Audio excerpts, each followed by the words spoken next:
So, Dr. Saathoff, as I understand it, you conducted your investigation or examination of Lindsay by Zoom, correct? Did you say by June? Sorry, Zoom. You know, by Zoom, okay. Television. I thought you said because it was the 4th of June. Yes, sir. Okay. And can you tell us when you were first engaged by the district attorney's office to assist them in this case? I first was informed about the case, I think, in January or early February of 2026 of this year. The final contract with the university was not completed, as I recall, until April. And is that a matter of significant import when you're engaged in evaluating a young woman that's charged with triple homicide and you're hired by the government? The fact that there's a contract that wasn't signed by your school? Well, sometimes it's a long process that I don't have any control over. Sure, I understand. I've seen those kinds of things take a while, take longer than one would necessarily want. So the contract with your school that you're talking about would be the contract for your compensation, for your opinion? Well, I would never be contracted for an opinion. Okay, but you're getting paid, right? No, I'm getting paid a salary. Yes. The university is getting paid. And the university is deriving a benefit monetarily from your testimony or working on this case for the DA, right? That's right. All right. And how much did the university get as a result of your involvement in this case? I don't know what the hourly rate is that they charge. So you don't know what the hourly rate for your time is, right? Correct. You don't know how much money was paid by the district attorney's office to the university, right? Correct. You don't know how much money will be paid for perhaps yesterday, today, whatever, balance billing. You don't know that either, right? That's right. You were retained or engaged in January of 26, right? Yes. This is an incident that occurred on January of 23, right?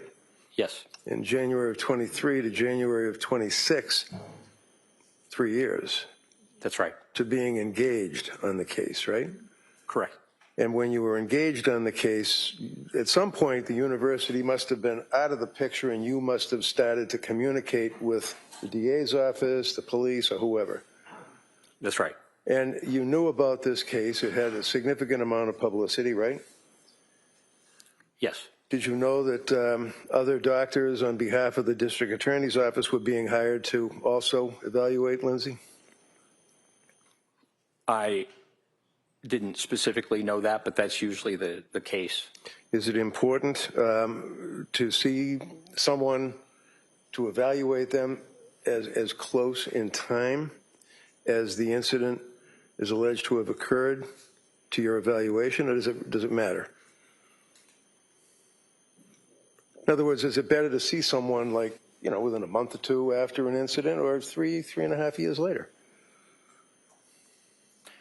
Well, what's most important is the collateral information that was gathered at the time to understand what was going on at the time.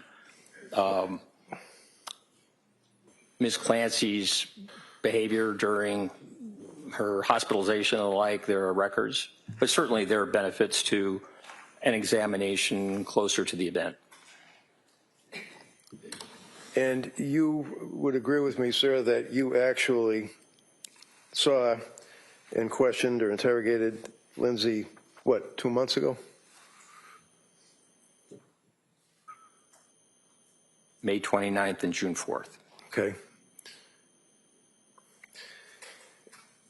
And when you went to interview her in purposes of your evaluation, you had already accessed the collateral information, sir? Yes. Before I go there, let me just review a few things here on your CV, which the jurors will have to examine. You indicated to us your present employment. You have a private practice as a psychiatrist? No. Okay. So where do you see patients? Well, I see patients in the prison system. They're your patients? Yes. What do you do for those people that are in jail? In prison, within the Virginia Department of Corrections, we have inmates within the prison system who suffer from mental illness and require assessment and treatment. I see. So you don't have, when you said to the jury a little while ago, if I'm treating my patient and I would prescribe a particular prescription for my patient and I wouldn't tell my patient to do whatever it is you said, it's not people that go to an office or see you or even on the television to be treated. These are people that are in jail, right? Prison, yes. So there's a difference between jail and prison, right? Yes. And this would be in Virginia, is it? Correct.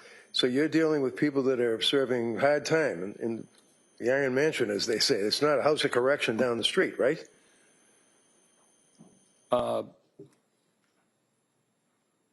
I see patients who have different varying sentences. Some have life sentences. Some are scheduled for release, in the coming month. So that really varies. And you work on behalf of the state to evaluate prisoners to determine whether or not they are fit, if you will, to be released into society, right?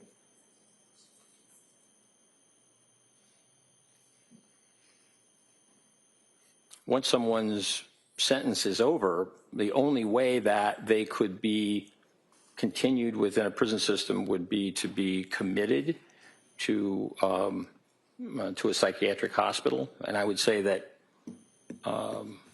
in the 34 years that I've been treating inmates who are patients, I can only recall 2 times where when discharge came up, their condition was such that they required to be civilly committed because of mental illness.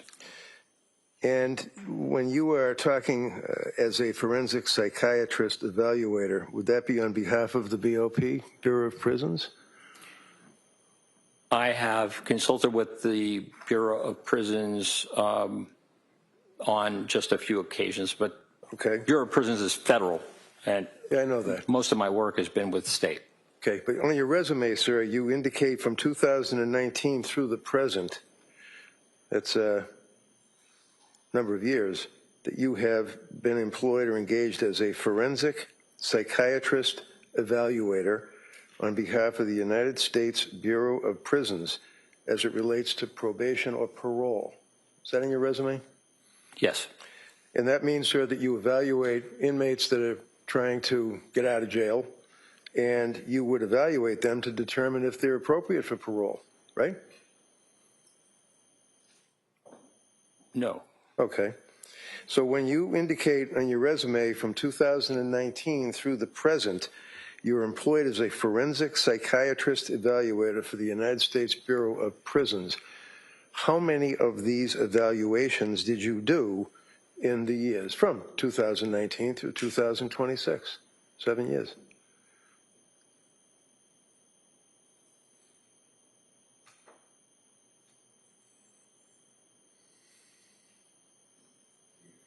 I think I've done 2 or 3. 2 or 3. Yes. Okay. 2016 through 2022, you're engaged as a consultant psychiatrist for the Elson Student Health Center. What is that? That's the Student Health Center at the University of Virginia. So that serves students who are at the university. And like what? I mean, do you evaluate them? Do you treat them? Do you analyze them? What do you do for college students? My work with the university and the health center really had to do with students who were having difficulty and had left the university and were interested in getting back. And so I was part of a three-person panel to evaluate the students to see whether or not it would be appropriate to bring them back to the university. And what, were they like thrown out of the university, or they were disciplined or something? Why would you bring them back? What does that mean? Well, if there was an event that caused concern, potentially was a threat, for example, then just for the student safety and the safety of all, they would leave the university in order to get the type of care that they needed. And then if they want to come back, then I was part of a panel that would evaluate these students and make a determination about whether it was safe So these for are them the to come students. back. I'm sorry, I cut you off. Go ahead. Yeah. No, that's all right. Okay, these are students, right? Correct. In college, right? That's right. That have been thrown out or disciplined or suspended or something, and they're trying to get back into school, right? That's right. And when the parents of the students come, they retain you to advocate on their behalf? No. No, you work for the school, right? Correct. You evaluate them and then back the school up so that these kids can't get back into the school, right? Can you ask that question again? No, that's all right. 1999 through the present, you work for the United States Department of Justice, the United States Department of State, right? Yes. Okay. And that would be the United States Attorney's Office, the prosecutors. Like they're the state prosecutors, you got federal prosecutors, right? Well, federal prosecutors and defenders. I've worked with both. Well, the defenders certainly don't work for the United States Department of Justice or the United States Department of State, do they? I was under the impression that federal public defenders were under the umbrella of the Department of Justice. No, that's called the CJAC. That would be a totally different group of people. Those are people that defend people to try to have them not be abused by the system, if you will. Yeah, that question be stricken. 2015, you're a psychiatric consultant for the Virginia Office of the Attorney General. Another prosecuting arm, right? Yes. 2013, Virginia Department of Virginia Department of Corrections, least restrictive measures for segregation. You evaluate people to determine if they should be in max or disciplinary unit as opposed to general population. Is that what you do? Yes, I've been asked to do that. Okay. And you certainly don't advocate on behalf of the prisoners that are being placed in seg or being placed in those closed units with higher security, right? No, that's not true at all. The National Security Expert 2007 to the present, Oak Ridge United Associated Universities. What is that?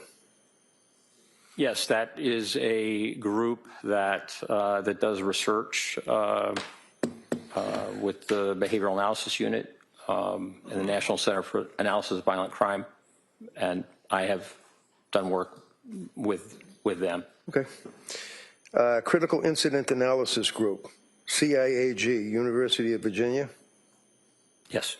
Okay. Behavioral Analysis Unit, as you told us yesterday, for the FBI at Quantico, right? That's right. Psychiatric consultant to the Virginia Department of Corrections, medium, maximum, and supermax facilities, right? Yes. Continuing on with your experience, sir, as a witness in this case, you'd agree with me that you were involved as a psychiatric consultant with the Macro Task Force on-site consultation for the Australian Police Service. Yes. Former Soviet Union project, Republic of Georgia, TBILISI, Georgia. You're involved with that, sir? Tbilisi. Tbilisi, yeah. Critical Incident Response Group for the U.S. Air Force. You're in the assessment unit. Yes. Crisis Management Unit, investigative support for Operation Gray Sunset, Jordan. Correct. Crisis Management Unit, Investigative Support Unit, Critical Incident Response in Montreal, Quebec. Yes. FBI, National Center for Analysis of Violent Crime, Operation New Hope. Yes. Bureau of Criminal Investigation, that's BCI, for the Department of the State Police. Would that be Virginia? Yes. You also have an interest in and have studied or written about various topics in your career, correct? Yes. Okay. Hostage negotiations course, Crisis Management Unit. You were involved with that, is that correct? Correct. That was a number of years ago, though. I guess that was like 1996. That's right. But you've been involved with the FBI for a long time, right? Yes. Fair to say that you're a government man? Objection. No, sustained. Hostage negotiation course. How about Virginia Department of State Police? You involved with them as well, sir? Yes? Yes. Advisory positions. You deal with Islam in prison is one of your interests, right? That was a TV program or something? Correct. Talk about National Institute for Justice, Standing Committee to advise the Department of State on unexplained health effects on U.S. government employees and their families overseas, right? Yes. Analysis of pre-attack behaviors of the Las Vegas shooter behavioral analysis unit for the FBI. Yes. Skipping ahead, papers published. Now, when a doctor or a psychiatrist, or even any doctor really, I guess, publishes a paper that's of interest to other doctors or people, that's called a learned treatise, right? Peer review? Yes. Okay. Can you tell me, what is peer review? What does that mean when you're dealing with a person's focus and interest in writing about what they're focused on? So a peer review journal is one in which once an article is submitted, a paper for publication, that goes to qualified people within the same field who review it and make determinations about the quality and whether or not it should be published. Oftentimes, there will be some edits or suggested edits from those who have expertise. It's a blind process. So if I submit a paper and it's peer reviewed, I don't know necessarily at all who is reviewing it, but it's a way to ensure quality of articles that are published. And that's just an important standard. So it's kind of a rigorous standard to make sure that what you're writing about is reliable and would be helpful to others that are interested in it, right? Correct. Okay. So, for example, also it depends on where you're publishing it. You can put something in the National Enquirer, or you could put it in International Psychiatric something or other, right? Which would be a better publication. I don't think the Enquirer is peer reviewed, but. So you certainly would agree with me that the International Journal of Law and Psychiatry is a respected source for learned treatises, right? Yes. And you would agree with me, sir, that you've been in here telling this jury all about Lindsay and how she didn't hear voices or did hear voices or exaggerated and lied. Have you written any articles at all on the concept of auditory hallucinations? No. Have you read any of them? Read any articles? Yes. Yeah, okay. You certainly have heard of Dr. Philip Resnick, yes? Yes. And it's fair to say, and tell me if I'm wrong, is he literally a world-known authority in your field for filicide or the killing of children by their parents? Yes, he's well known. And is he also well-written as far as auditory hallucinations, same stuff you've been testifying about? Yes. And he published an article in the International Journal of Law and Psychiatry, which is considered to be, if you know, a landmark article about, and I captioned, listening to voices, the use of phenomenology to differentiate malingered from genuine auditory verbal hallucinations. Now, did you read that article? Yes. So it is a peer-reviewed article published in a recognized journal, correct? Correct. Your Honor, I would offer this under Commonwealth versus Sneed for the jury, if they wish. Objection. Counsel Garcia, sidebar.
Your Honor, while that copy is being made for the district attorney, could I continue? Sure. Thank you. Leaving aside the peer review article and the article written by Dr. Philip Resnick, sir, for a minute, papers that you published, and you have in your resume, it says peer reviewed, so that's just what we were talking about, right? That's right. All right.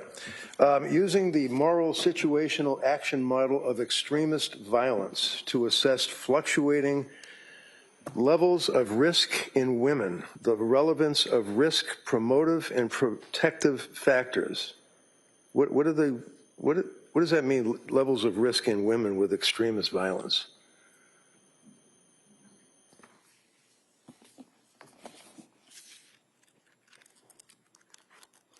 We're looking at risk assessment in terms of violence and what may be mitigating factors. In other words, decreasing the risk or the threat, or increasing, that would be enhancing factors. But this is looking at a group in terms of research. And it's research about women that are involved with extremist violence? Yes. Okay. Assessing, strike that. Using the moral situational action violence risk model for assessing women involved in extremist violence and empirical study. Is that a similar article? Yes. operationalizing theory, a moral situational action model for extremist violence. That would include guys plus women, I guess, right? I'm sorry. That would include men plus women, I guess, right? Because it doesn't Yes. say women. Suicide, terrorism, performance of violence as a public plunge. You wrote that, right? Correct. It's another interest. Crisis leadership and military community resilience. You wrote that, right? Correct. Painting by numbers, capturing the pathology of socio-political conflict, dealing with depression amongst Palestinians. You wrote that, right? Correct. Psychological challenges of bioterror. You wrote that, right? Correct. Trauma and intergenerations transmissions in Kuwait. You wrote that, right? Yes. Recognizing borderline personality disorder in the family practice setting. You wrote that, right? That's right. Mortality among elderly patients discharged from a state hospital. It's one of your interests, right? That's right. Postpartum psychosis induced by bromocriptine. That's the one that you told the jury about originally that you published 40 years ago, right? Yes. Okay. Morality and the radicalization of women. What is that? What was that all about? Could I be refreshed with that? I'm Sure. It's just, I mean, you can look at your resume if you wish. I'm just going through it. It's under B, books and chapters. This one is the first one, and it deals with radicalization of women. A handbook, I guess, for terrorism studies. You remember that? It's only 4 years ago. Yes. Okay. Application of big data for national security, a practitioner's guide. You wrote that, right? Correct. I was one of 4 editors. Crisis Guide of Psychoactive Drugs and Poisons for the Crisis Negotiation Unit. You wrote that, right? That's right. International Handbook of Threat Assessment, right? Yes. Protection of Children During Armed Political Conflicts, a Multidisciplinary Perspective, right? Yes. The Negotiator's Guide, like when somebody's locked in a building and they're threatening to kill people or something, the Negotiator's Guide to Psychoactive Drugs, 2nd edition. You wrote a chapter on that, right? That's right. The Negotiator's Guide, and it goes on and on with the negotiators and things like that, terrorism negotiators, right? It's fair to say that's your focus? Correct. Well, Well, I know you can talk about postpartum, but I mean, I'm asking you if your resume that you prepared, I imagine, well before you were hired by this DA's office, sets forth your interest, right? yes. Okay. The characterization of negotiation as trying to stop killers is not accurate. I'm probably wrong. Comprehensive. I apologize. You see it on TV, the negotiators, and they're trying to help people that are being kidnapped On a bridge, in crisis, yeah, something like that. So, just a few more, Dr. Panels and symposia. You'd agree with, let's see, national security I just want to run through a quick attachment theory, mental wellness as it relates to threat management, threat assessments, corrections, psychiatry presentations, substance abuse and misuse in prisons, perspective on providing medical support during conflict and chaos, targeted violence in the media, lessons from history, the profiler of poisons, understanding the female extremist, crisis operations, leadership, how to fool doctors by injecting chemicals into muscle to obtain opioids, a prison inmate comes clean. Did I read all those topics correctly, sir? correct. Invited lectures, talk about extremism, terrorism, the future of policing, children in long-term abductions, how to prevent terrorism, mass shooters, U.S. prisoners, religious rights, religious radicalization, terrorism and the unknown enemy. Basically, that's what your focus is, sir, correct? No. And that's coupled with your experience of the 2 people or so that you recall dealing with in your, it's not a practice, but working for the Bureau of Prisons or the state for Virginia, the people that are in jail, that is the sum total, to be respected, of Dr. Saathoff, correct? I mean, you treated two people. You've written a lot about terrorism and other issues that we went through. That's not at all a correct characterization. Oh, I'm sorry, because I read your resume, right? Yes. Okay, and I related what you indicated to the jury, your experience when I asked you about patients or treating people. I said that right? I've been treating patients, and I continue to for the last 40 years. Now, in all of your experience, sir, have you ever treated a woman suffering from postpartum psychosis? Yes. When?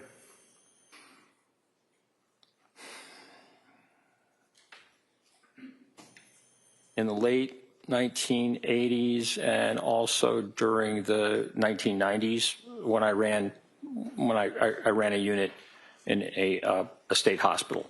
So this would be women, 1980s, about 30 years ago or 20 years ago, depending on which one, in a prison that you were... No. Oh, it wasn't. In a state hospital. State hospital. Were they Correct. committed? Were they there because they wanted to be there, or were they committed by order of the court? Yes. Yes, what? Usually committed. Okay. So other than that, sir, do you have any interest, writing, knowledge about postpartum depression, postpartum psychosis? Well, it really is a requirement when you assess and treat women to be aware of their histories and making determinations. So that has continued really throughout my career, men and women. What did you just say? Can you repeat that again? You're treating women with what? Treating women with psychiatric problems, serious illness, psychosis. So when you defined for the district attorney the concept of, let's say, psychosis yesterday, were you referring in any degree to a woman who has had a baby and is in a period of postpartum depression, shall we say? Yes. Okay. And when and how were you treating those people?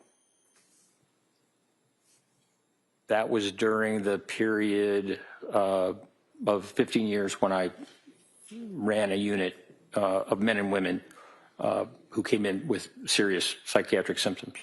So what would you do? Would you analyze them? Would you talk to them, counsel them? What would you do while they're in the hospital?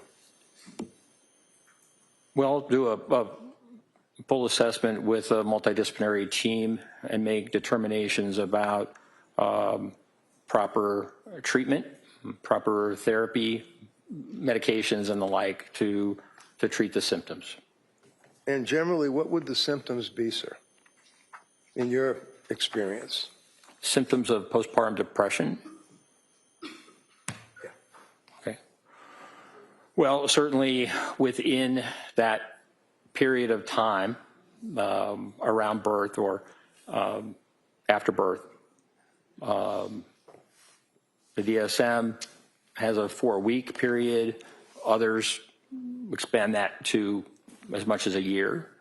But certainly depressive symptoms postpartum are similar to the symptoms that you see in a regular depression.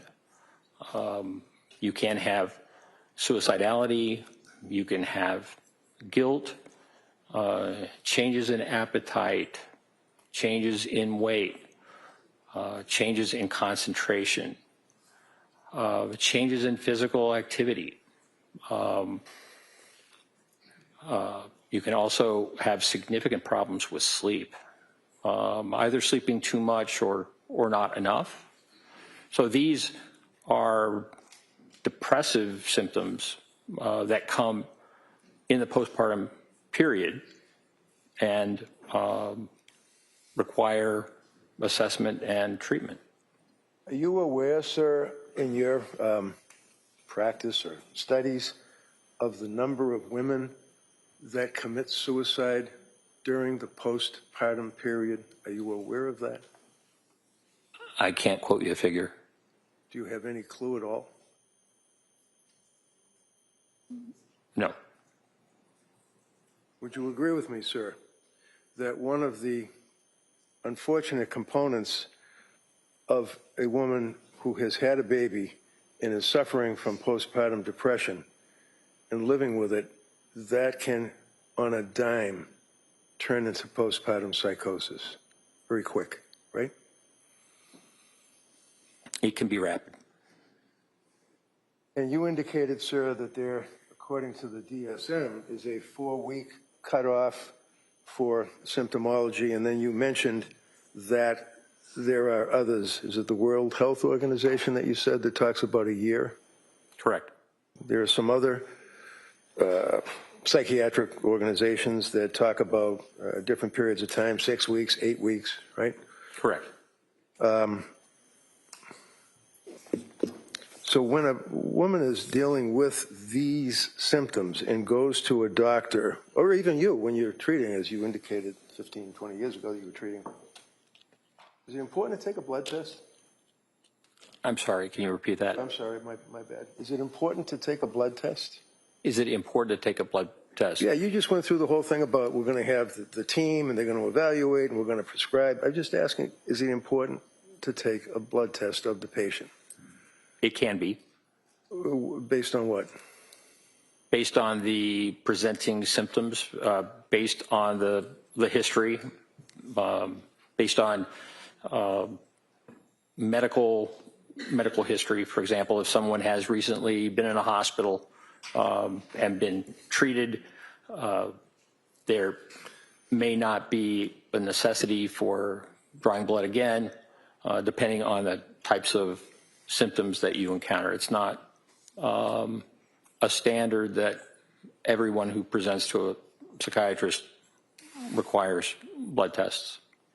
So if you're a psychiatrist who's been practicing private practice for about, I don't know, a month, maybe 2, and is prescribing antipsychotic medications, selective serotonin reuptake inhibitor medications, benzodiazepine medications to a young woman who is complaining of what the young woman perceives to be difficulties postpartum.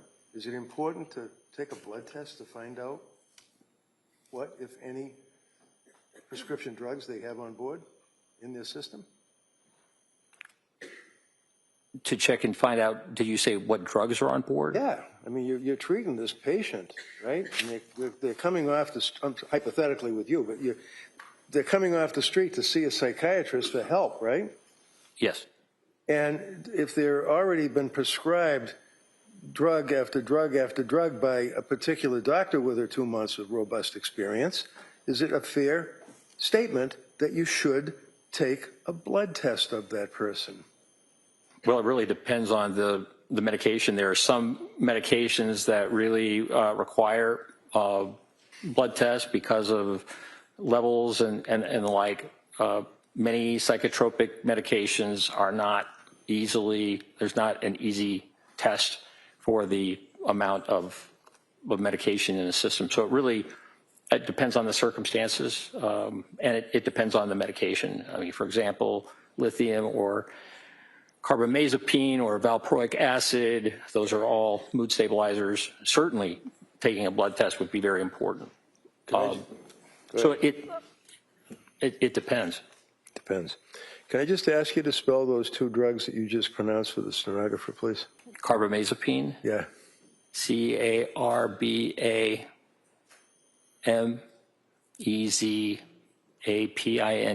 Okay. Valproic acid, VALPROIC acid, also known as valproate, VALPROATE. And did I mention lithium? That's not a hard one. The record has to be accurate, that's all. Understood. Okay. Now, doctor, are there other tests in your experience that are or can be or should be administered to a young woman or a woman who's had a baby and is coming to a doctor like Dr. Tufts, for example? Are there other tests that can be administered to determine if, in fact, that person is suffering from postpartum depression? I'm not aware of any specific test that specifically diagnoses depression. Years and years ago. Oh, postpartum depression, sir. Pardon me? Postpartum depression is my question. Correct. Depression. I know you want to say it's the same thing, but postpartum depression is my question. And you're asking if there's a blood test for postpartum depression? I'm asking if there's any tests at all that a psychiatrist can or should administer to the patient coming to them for help. Well, there's the Edinburgh scale, which is a self-report that patients fill out for who are postpartum. You looked that up last night? No. Well, you knew about the Edinburgh scale? Yes. You administered the Edinburgh scale? Pardon me? Have you administered the Edinburgh scale? No. It's a self-report, usually given by nurses. Nurses, okay. In any event, it's a scale that is a useful tool to determine the level or degree of depression that a person may be expressing that is suffering from postpartum depression, correct? That's right. And do you know what the numbers are on the scale? Like, is it 1 to 23 or is it 1 to 50, or do you know what it is? It's a 30-point scale. And when you say So 1 to 30, as I understand it. And when you say a self-report, the patient would then advise what symptomology they're suffering at that particular point in time, right? Correct. And then the doctor would then determine whether or not there is a risk or an extreme risk or a deadly risk of this person committing suicide, harming someone else, whether it's a baby or anybody else, and determine what the level of their postpartum depression is, right? Yes, it can help. And did Dr. Tufts administer Edinburgh test to this young woman? I know that Ms. Clancy, there were a number of Edinburgh tests that were given to her, so that there are some scores in her record. I can't recall which practitioner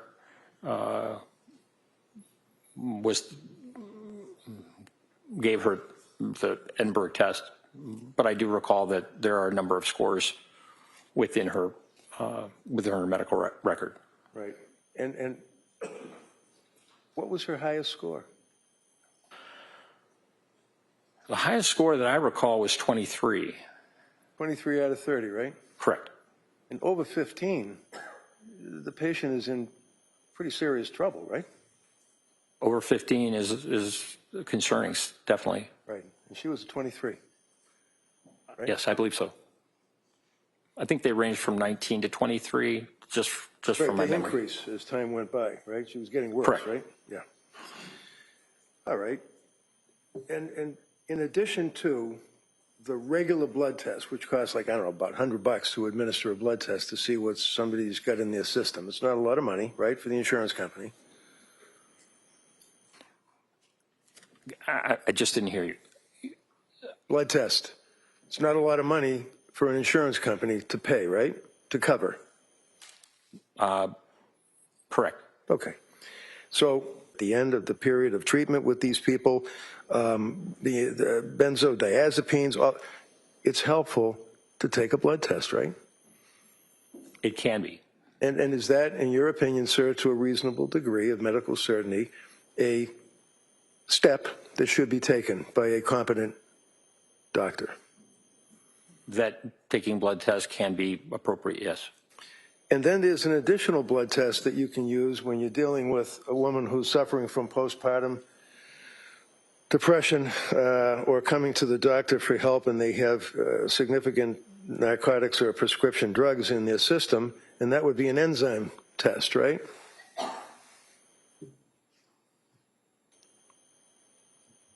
I'm not aware of an enzyme test being typically available or used. Well, it costs a lot of money, doesn't it? Like, it costs a couple of grand? I don't know. All right. In any event, sir, are there any other concerns that one would have if they're competent and they're treating somebody that's come to them for help in addition to a blood test and perhaps enzyme test to determine the metabolizing aspect of the person's system, metabolizing or processing these drugs that are in their system, the enzyme test? Are there any other tests or concerns that you have with a woman whose postpartum depression complaints come to your doorstep? Well, depending on the presentation, sometimes it's helpful to check thyroid function. That can certainly be a cause of psychiatric symptoms. Did they do a thyroid test on Lindsay? No. That's not a lot of money that the insurance company would complain about, right? Correct. One of the things that I just don't want to forget, sir, is that the district attorney asked you, while we're talking about the drugs, about the Lamictal, otherwise known as lamotrigine. Did I pronounce that right? Lamotrigine, yes. Lamotrigine. And she said that Lamictal, it has a side effect of a rash, right? You recall that, sir? I think I said serious rash. No, I think she said rash. You may, it's up to the jury what their recollection is, but you may have said serious rash, but we both agree. It's a serious rash, right? Yes. In fact, it can be fatal, right? In very rare occasions, yes. It can be fatal, right? Yes, in very rare occasions. Well, if one person out of 1,000 gets Stevens-Johnson syndrome or prurigo nodularis as a result of taking that medication, that's something that we should not tolerate as doctors, right?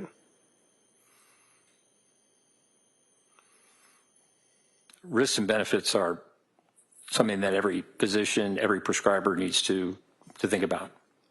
So you've heard of, as it relates to Lamictal as a prescription drug, what's called 10. You've heard of that, right? As a side effect? Yes. And that means what? It is a pretty severe reaction of the skin, as I recall, causing blistering. I mean, it's very significant.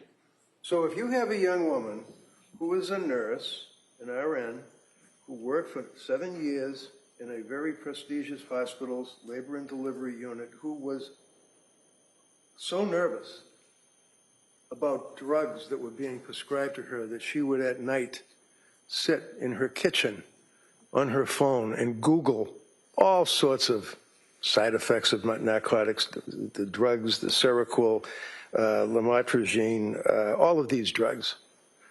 Is it an unreasonable decision for her to say, I don't want to take that drug, in your opinion?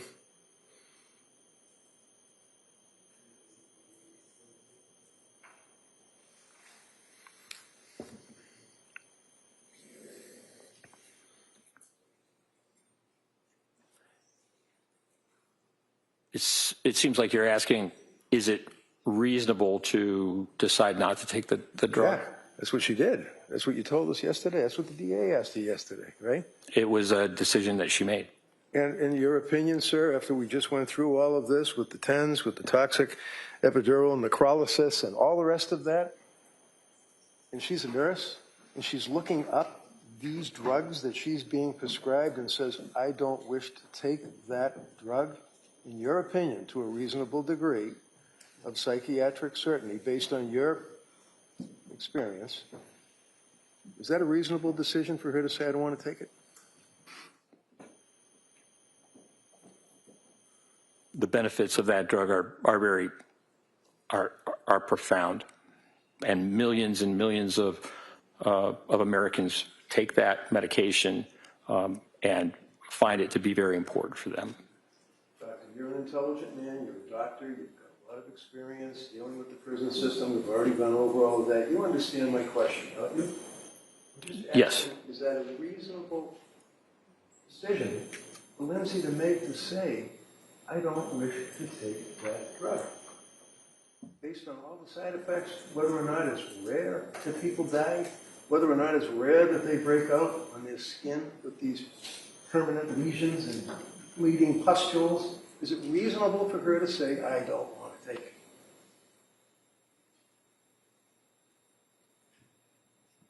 it? In her mind, it was. Yeah. And certainly, we don't want to leave it with the jury that she's so vain that she just didn't want to take something that she might get a little rash with, right?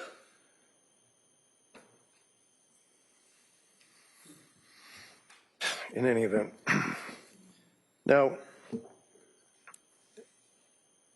have in mind, there's no blood test, there's no enzyme test, for metabolite test, there's no thyroid test, but we still have the pill factory through Dr. Tufts and then into Dr. Gelada for that period of time. You're telling this jury that that is, in your opinion, reasonable little drug doses that she was prescribed? Is that what you're telling this jury, sir? That it was reasonable to prescribe? Yeah, the drugs, one right after the other, and then stopping the SSRI, not weaning off, stopping it flat out. Is that reasonable? Objection. Sustained, just as to form. Is it reasonable, sir, in your opinion, to tell someone who's on an SSRI, such as Zoloft or Prozac, just stop it and we'll put you on something else, or should you wean it off? In the case of the Zoloft and the severe insomnia, in my view, it was reasonable to stop it. And then prescribe new drugs? Well, insomnia was a significant problem, so as I recall, Ativan and Benadryl were prescribed to assist her with those symptoms. Now, if somebody, is nervous because they have an exam coming up, or they just can't sleep because maybe they're worried about their job, there's a big difference between that and serious insomnia. Is that true? Yes. And Lindsay was suffering very serious insomnia, according to the medical records and her statements to her providers, right? That's right. And in fact, when Tufts increased the SSRI 25 to 50, she went 48 hours straight without being able to sleep, right? That's in the record, yes. And she went pretty much immediately to Tufts and complained about that and said, I can't sleep. It's 48 hours. I just can't sleep, right? Yes, I think that was around the 21st of October. And in your experience with dealing with terrorism and terrorist threats and things like that, would you agree with me that sleep deprivation is used as a torture? It can be, yes. And in fact, the side effects, if you will, of a person who's suffering from serious insomnia can actually lead to psychosis, can it not?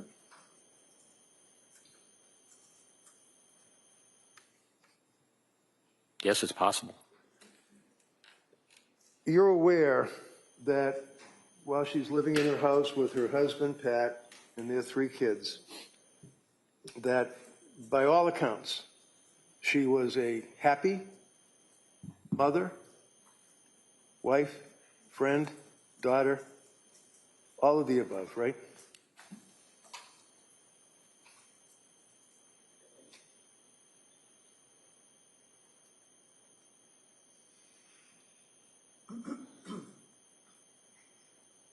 No. So as the summer progressed, is it your understanding from Dr. Saathoff's investigation in this case that Lindsay Clancy and her husband, Pat, and their kids during the summer of 22 were not living their best life, enjoying life? The summer was very good, from Callan's birth really through much of August, through the time that Patrick Clancy was at home. That first 12 weeks was really quite good. And then it went sideways, right? She started having some concern about anxiety, right? She did. That brought her to Dr. Tuff's office. Oh, brought her to talk to Dr. Tuff's on the telemedicine, right? Correct. And then she started getting her prescriptions, such as the SSRI at 25, SSRI increased to 50, 48 hours without sleep, went back to Dr. Tuff's, more medications prescribed, right? Yes.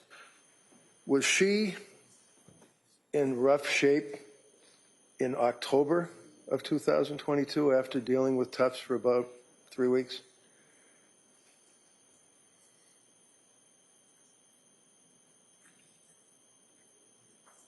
She was certainly having difficulty, although the Benadryl and the Ativan were very helpful for sleep. Okay. I'm just going to grab this item here. I'm just going to kind of hold it. In your investigation, and look, you did look at the text messages and all the stuff that was on Lindsay's phone. Right? Yes. Her life was pretty much turned inside out, right? I mean, government got access to every text message she sent, right? Yes. Every email that she sent, right? Yes. Every memo that she wrote on her phone or on her computer or whatever, right? Yes. Every journal entry that she ever wrote during this period of time, we have it all, don't we? Yes. And in October 20th, sir, did you see this text where she texted her mother and said, "Mom, will you please come up and stay with me a bit? I'm really sick. Something's wrong. I had horrible insomnia all night. I just don't know how I'm going to get through the day. I started to take medicine the doctor prescribed for anxiety, and I think it's made things worse. It's just really scary. And I don't." Did you see that? Yes. So she wasn't doing well in October, was she? Correct. And continued to see Tufts, right? Yes. Gelada, right? Nurse practitioner Paul and then Gelada. Yes. Okay. Now, in your investigation of the medical records, would you agree with me that Lindsay was not running around from doctor to doctor to try to physician shop to try to get drugs so that she could get high or use the drugs? That's not what she was doing, was it?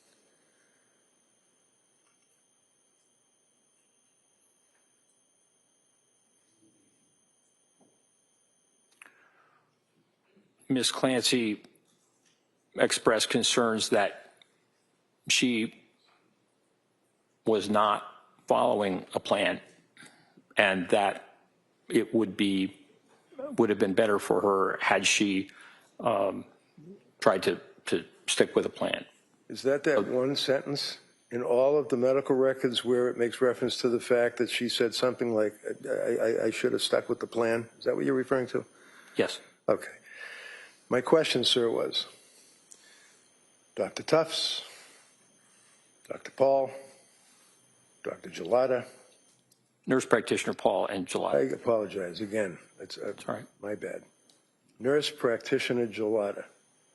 Up to that point, bringing us into November, these people and other emergency room visits that she had, she was not going out looking to score drugs off of drug prescriptions. Is that fair? Correct. And she, in fact, looked up Tufts, but she didn't even know who Tufts was. She went online and Googled postpartum depression and found an expert. Isn't that right? That's my understanding. But she was only practicing for like a month or two. Was she, in your opinion, to a reasonable degree, a psychiatric certainty, an expert? Objection. Overruled.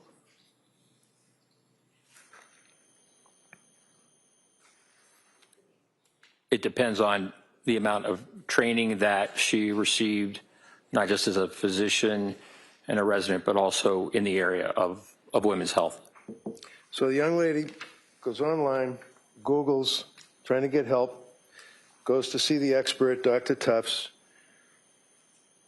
ultimately deals with nurse practitioner Gelada, and counselor that worked in that medical field business. Letitia Dukes, I believe is her name. Right. And then she had the need to go to an emergency room and went to Mass General Hospital, right? That's right. And she was with her husband, Pat, right? Correct. And she had been complaining about lack of sleep, insomnia, right? Yes, as I understand. She had been complaining about inability to emote, feeling hollow, not myself, right? Correct. And a number of other complaints that were brought to the fore.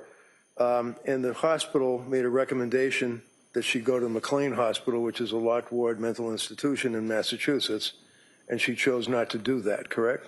That's right. So then what she did is went back to her home and immediately hooked up again, if you will, with Tufts, right? That's right. In December, one of the people at the South Shore perinatal unit advised her to go to a hospital that specializes in postpartum women. That would be Women and Infants Hospital in Rhode Island, right? That's right. And she went there like the next day, right after they called, right? Yes, I think they fit her in pretty quickly. Was it maybe the 20th of December? And her husband dropped her off for that day program, right? That's right. And she participated with the coloring, with the conferences, or with the discussions, and evaluations with the doctor, right? Yes. For about 8 hours. It was about an 8-hour day, right? Something like that. And on that day, in December 20th, she was turned away, basically, right?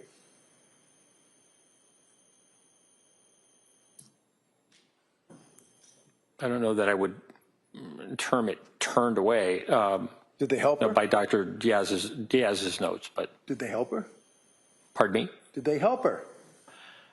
They felt that another program might be more appropriate, either inpatient or partial hospitalization or outpatient, just based upon her concerns about medication.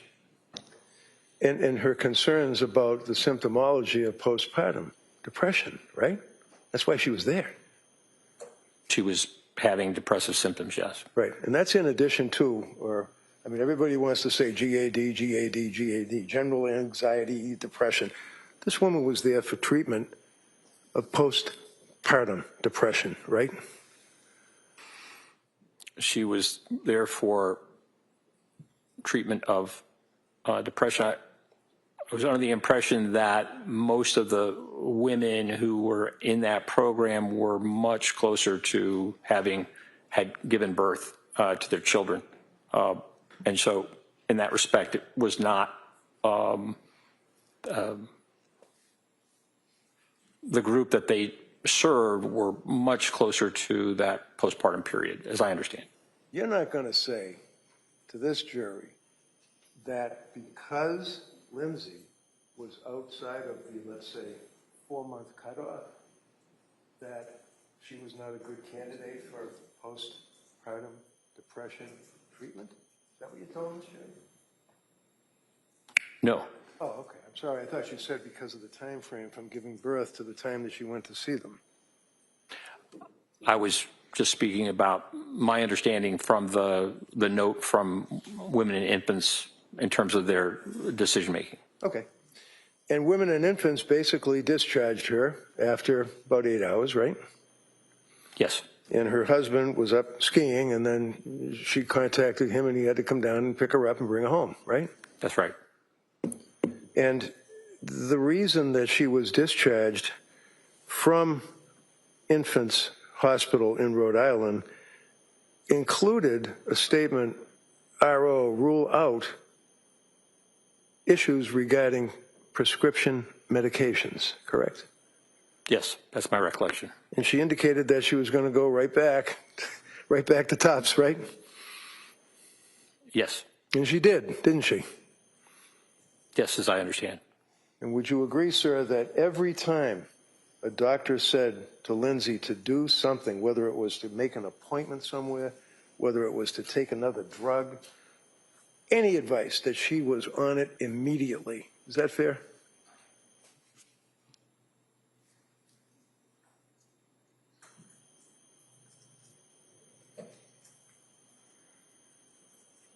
She attended her appointments, yes. Well, not just that, she attended them right away. She was told, for example, at McLean, you read those records, that she should hook up with her provider, and she did the very next day, right? Yes. Okay. So she wasn't avoiding seeing healthcare professionals, was she? No. And she was continuing to express concern about her state of mind. She felt that her mind, her brain was being damaged. Isn't that right? That's right. Those are in the records, right? Correct. And she felt that her brain being damaged was permanent and she was never going to get better, right? Yes. She was complaining not just to her physicians, but she was complaining to people in her community that she was having intrusive thoughts, dark thoughts, suicidal thoughts, and homicidal ideation. She said that, correct? The homicidal ideation, as I understand, was just voiced to her husband and her mother. Just voiced? Is that what you just said? Just voiced? Is that like talking about the Red Sox? She's talking about homicidal ideation of her children. Sustained. Next question. I asked you about her complaints of intrusive thoughts, complaining to doctors, complaining to friends, complaining to neighbors, family about dark, intrusive thoughts of suicide and homicidal ideation. Didn't she? I just don't recall that she complained of homicidal ideation to healthcare providers. Finish answering. I think, Doc, you finished? Did you finish the answer? Doctor, did you finish that last answer? Okay. All right. Next question. So we'll put homicidal ideation aside for a minute. Would you agree that for that period of time, short as it may have been in her life, November into December, that she was reaching out to people that would listen to her for help? Yes. Would you agree, sir, that she would tell, for example, neighbors or friends with the Learning Sprout School, her family, her doctors, that she was having these dark, intrusive thoughts of suicide? Yes or no? Did you ask whether or not she was telling her children's teachers at Learning Sprouts? Anyone that she would come in contact with at Learning Sprouts, whether it's another mother, whether it's a friend, whether it's a teacher, whether it's an administrator, whether it's somebody that just watches the kids in the playground, did she tell anyone that she had dark, intrusive thoughts to your investigation?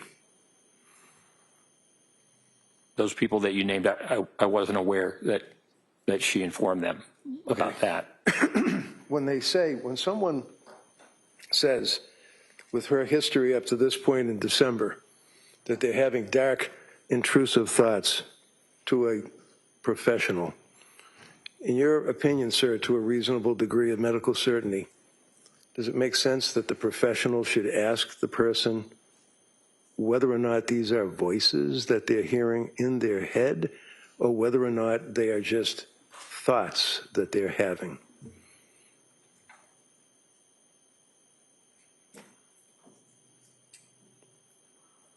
Certainly exploring that is important.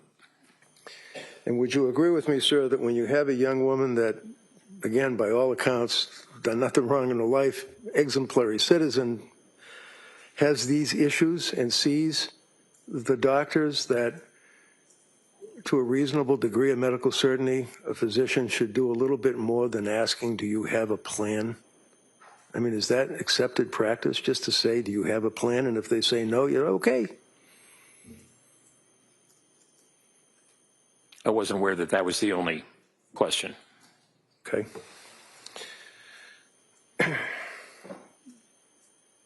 She was also told that counsel had asked you yesterday about other recommendations that were given to her by Women and Infants, and that you said that she did not follow through on that, but she did see Dr. Tufts pretty much the next day, right? That's my understanding, yes. Okay, and she said that she was going to go see Dr. Tufts the next day, right? Yes. And just to mention, before I forget it, the Lamictal, I think you mentioned to the jury that she had a prescription for Lamictal that she was able to fill, right? Correct. But she didn't take it, right? That's right. And then Tufts told her that she was going to, she meaning Tufts, was going to give her a script for Lamictal, and she said, no, I already have one, right? It was Nurse Gelada. Okay, sorry. She had gotten the prescription and filled it from Dr. Tufts. And Nurse Gelada, when asked about the Lamictal, was very favorable about it and said, yes, that's great. That would be great. Sir, I know. You want to tell me that it's a wonderful drug. Did she tell nurse practitioner Gelada, I already have a script, I don't need it? Yes.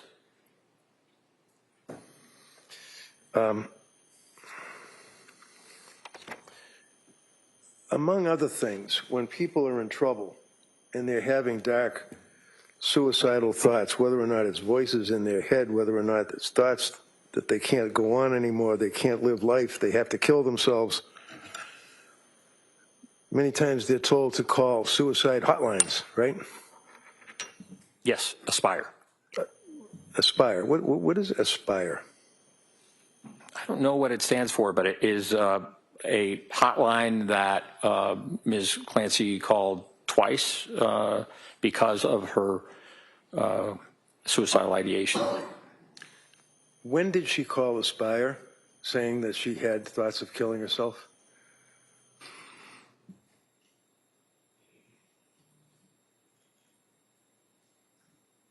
I can't recall specifically. But she did call them not once but twice and told them.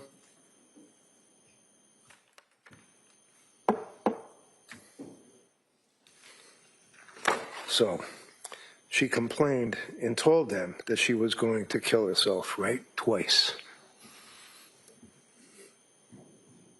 Right? She spoke to them about suicidality.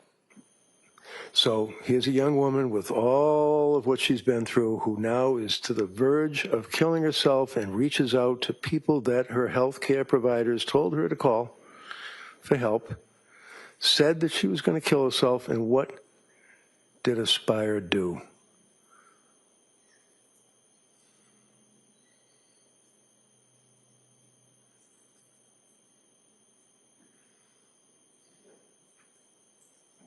As I understand, they redirected her to her provider. They did not make a decision to hospitalize or to recommend hospitalization. They didn't make a decision to do anything. Objection. Yeah, so you could form that as a question, please. Did you read the records dealing with Aspire? Did they do anything other than tell her, no, you're not someone that we can help?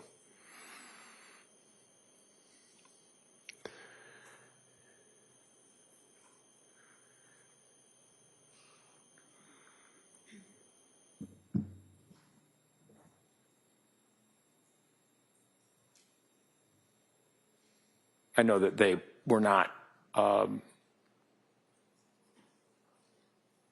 responsive to her suicidality because she did not indicate that she had a plan.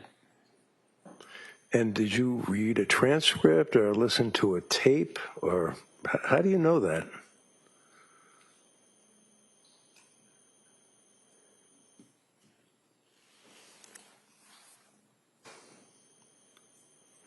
I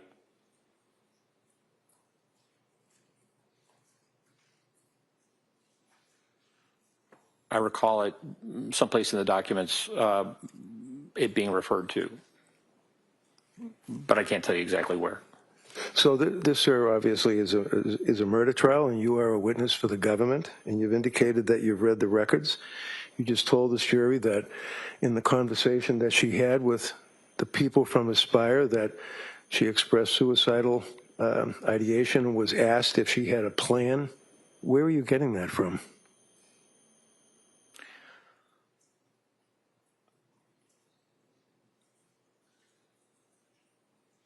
I can't tell you exactly within the records. How about the second time she called Aspire? Why would she call Aspire again if they wouldn't help her the first time? In your opinion as a psychiatrist? Looking for help? Continuing to seek help. And yet again, she didn't get any, did she? That's my understanding. To a reasonable degree of psychiatric certainty with treating the patients to the extent that you've told this jury that you have, what kind of a devastating effect would that have on a person who's ready to kill themselves that's called Aspire hotline twice and has been turned away? Objection. Overruled. It could have a very serious effect. And after being discharged from Women and Infants Hospital and reaching out to Aspire, you'd agree with me that one of the concerns that the doctor at Women's Hospital in Rhode Island had is the medication that she had been prescribed by Topsin nurse practitioner Gelada, right? Correct. And that's one of the reasons that they could not treat her. It wasn't just that, no, we don't think that you're postpartum depressed. We just think that there's a complicated overlay involving the medications that you've been prescribed, right? Yes. And these medications obviously included selective serotonin reuptake inhibitors, right? Yes. Prozac and Zoloft. Right. And one of the things that a doctor would be concerned about, especially with a woman who's had a baby and has stopped breastfeeding the baby, is the effect that that may have on the woman, physically, mentally, emotionally, when they stop breastfeeding a baby, right? Yes.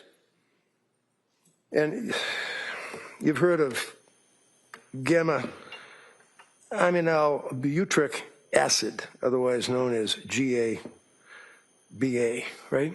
Yes. And can you tell us, please, what that is, sir? I'm sorry.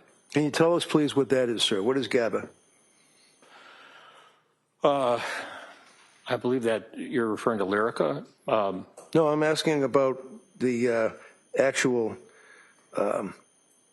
acid in the person's system, their blood, that is gamma amina bulyc acid. It's got nothing to do with lamictal. It's got nothing to do with Seroquel. It's got nothing to do with the drug industry. This is in the body. When a woman stops lactating, a woman stops breastfeeding. Yes. There is a physical effect on the person, the body, right? Yes. What is that effect?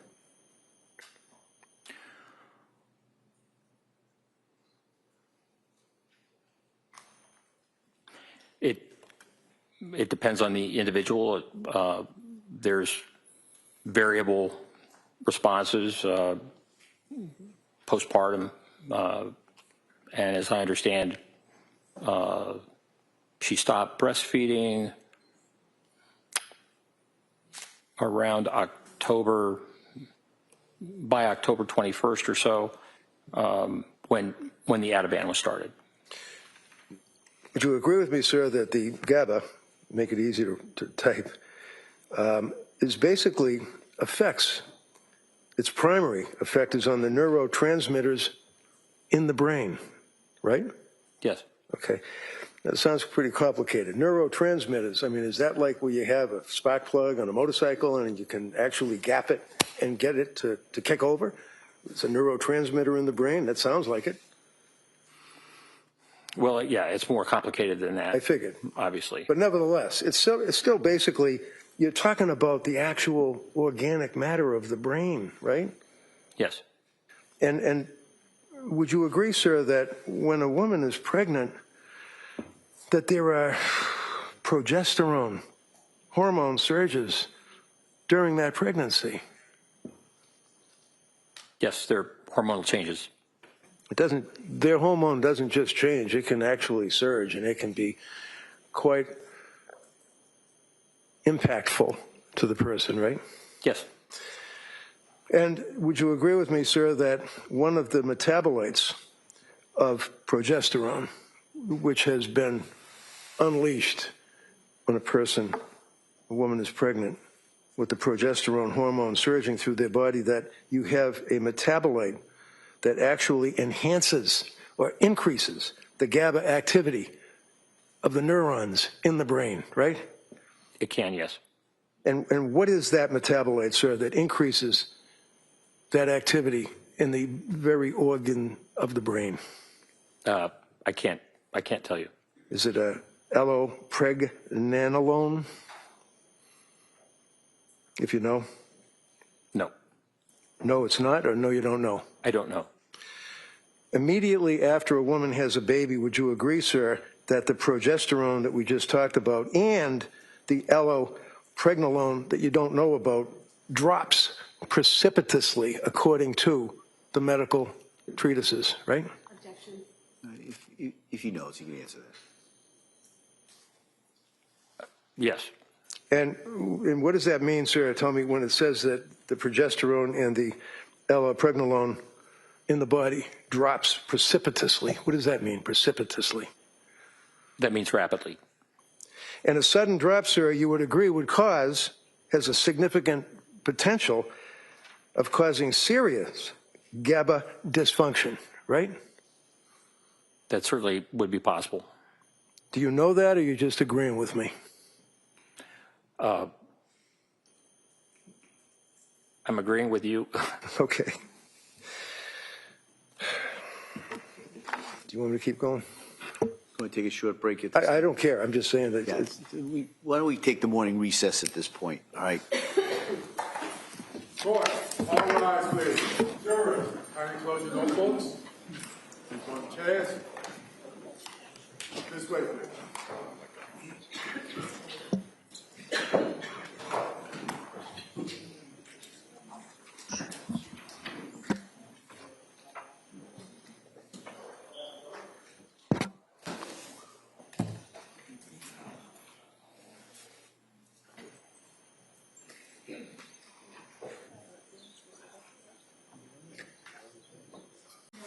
All right, counsel.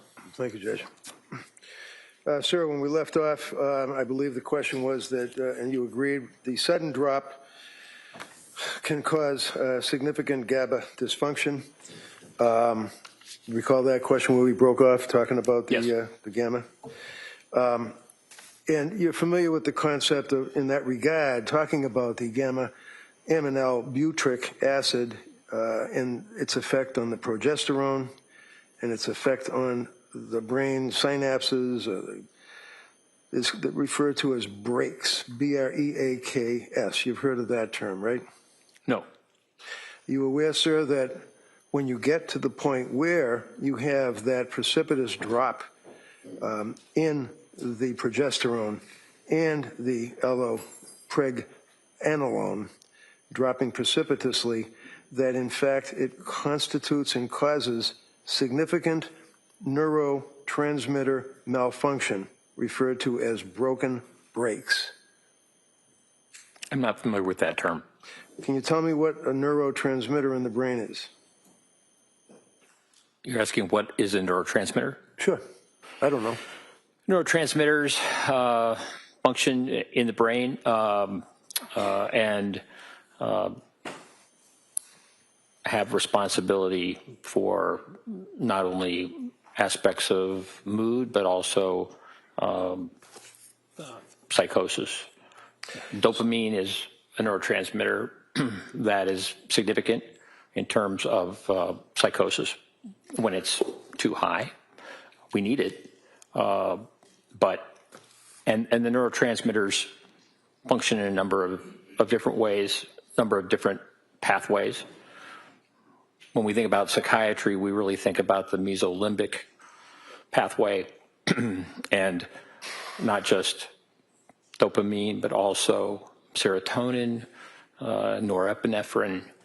And so depending on the disorder, there are different medications that can be helpful in treating those disorders. So really, from the standpoint of psychiatric illness and brain dysfunction, medication can be very helpful in regulating the neurotransmitters and difficulties. Have you heard of the broken brakes hypothesis as it relates to the impact of the precipitous drop of progesterone in the enhancement of the GABA activity? Have you heard of that concept? No. Would you agree, sir, that when a woman is in that position of the precipitous drop of the progesterone after ceasing the breastfeeding activity, the enhancement with the GABA... You mean prolactin? Prolactin. The enhancement of the GABA activity, that that would be a dysfunction in the brain, right? Certainly, mood symptoms can be significant. Would you agree, sir, that the dysfunction in the brain caused by those two items is consistent with intrusive and hard to control thoughts and highly impulsive, uncontrollable behavior? Would you agree with that? I would say that's possible.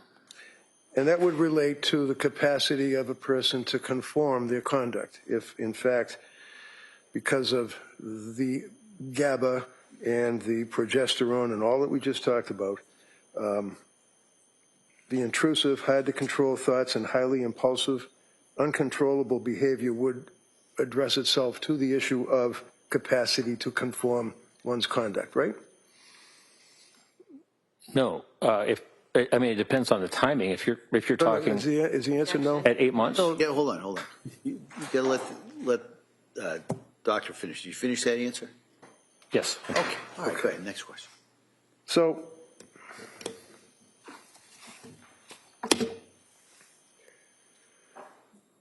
did I hear you say that Patrick is the source, the third-party collateral source of Lindsay saying, I tried to kill myself? Is that what you said?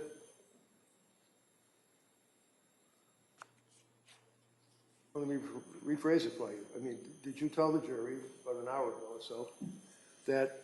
When her husband found her on the ground? Yeah. Yes, or something to that effect. Something to that effect, okay. And did you listen to the 911 tape when Patrick was actually speaking with Lindsay as she's laying prostrate in the snow on the ground with the broken neck and the slashes and the slits? Yes, I did. Did you hear her response to Patrick's comment, what did you do? No. Did you hear her respond to anything other than what would be described as guttural grunts? Not on that call. So when this conversation occurred, and this is the conversation that you're talking about, where she said, I tried to kill myself, kids are in the basement, he then goes into the house, right? Correct. All right. So now we have the EMTs and people are helping her out. We've seen the medical records. You know what the injuries were. You know the damage to her throat. You know the damage to her thyroid, right? Yes. And is it your testimony to a reasonable degree of doctor certainty that a person with those injuries, with the prescription drugs that were crushed up, that she consumed, with a broken neck, would be able to have a conversation? Based on the witness testimony from her husband, yes. Okay.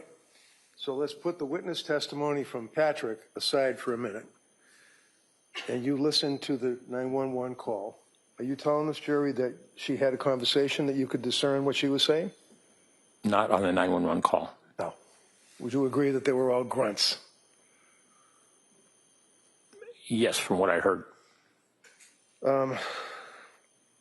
So Patrick goes in the house, relates the fact that he found the children, and you told the jury that his office door was closed, is what he said. Is that right? Yes. Where did you get that from? I believe Patrick told me that. Is that in your report? Yes. And when he told you that, when was that conversation that you had with Patrick? When I interviewed Patrick Clancy. Okay. So you read the grand jury minutes, right? Yes. You read the police report, right? Yes. You know that Patrick went up the stairs, and when he went up the stairs, the door was locked, right? Meaning the bedroom door, not the office door. Correct. And then he was able to open the door, right? Yes, with a key. And there was blood on the doorknob, right?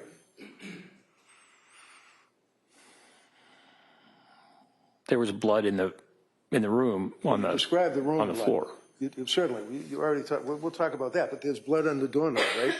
Was there blood on the doorknob? If you know, I don't recall. do you recall there being blood drops in the area of the door itself, like where you have the threshold? But what appeared to be blood, because nobody tested it, we don't know what it is, but it appeared to be blood. I don't recall the specific. I know that there was blood that was observed. Okay. And you would agree that there was a lot of blood drops, drips on the mirror, drops on the floor, drops on the nightstand, right? That's my recollection. And you looked at the photographs in your investigation and looked at the testimony, third-party collaterals, as you testified yesterday, right? Yes.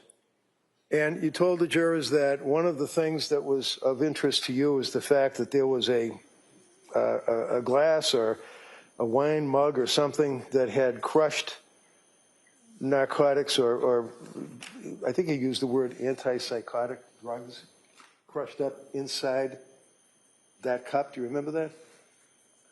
Yes. Okay. Wine tumbler. Thank you. How do you know they were antipsychotic drugs?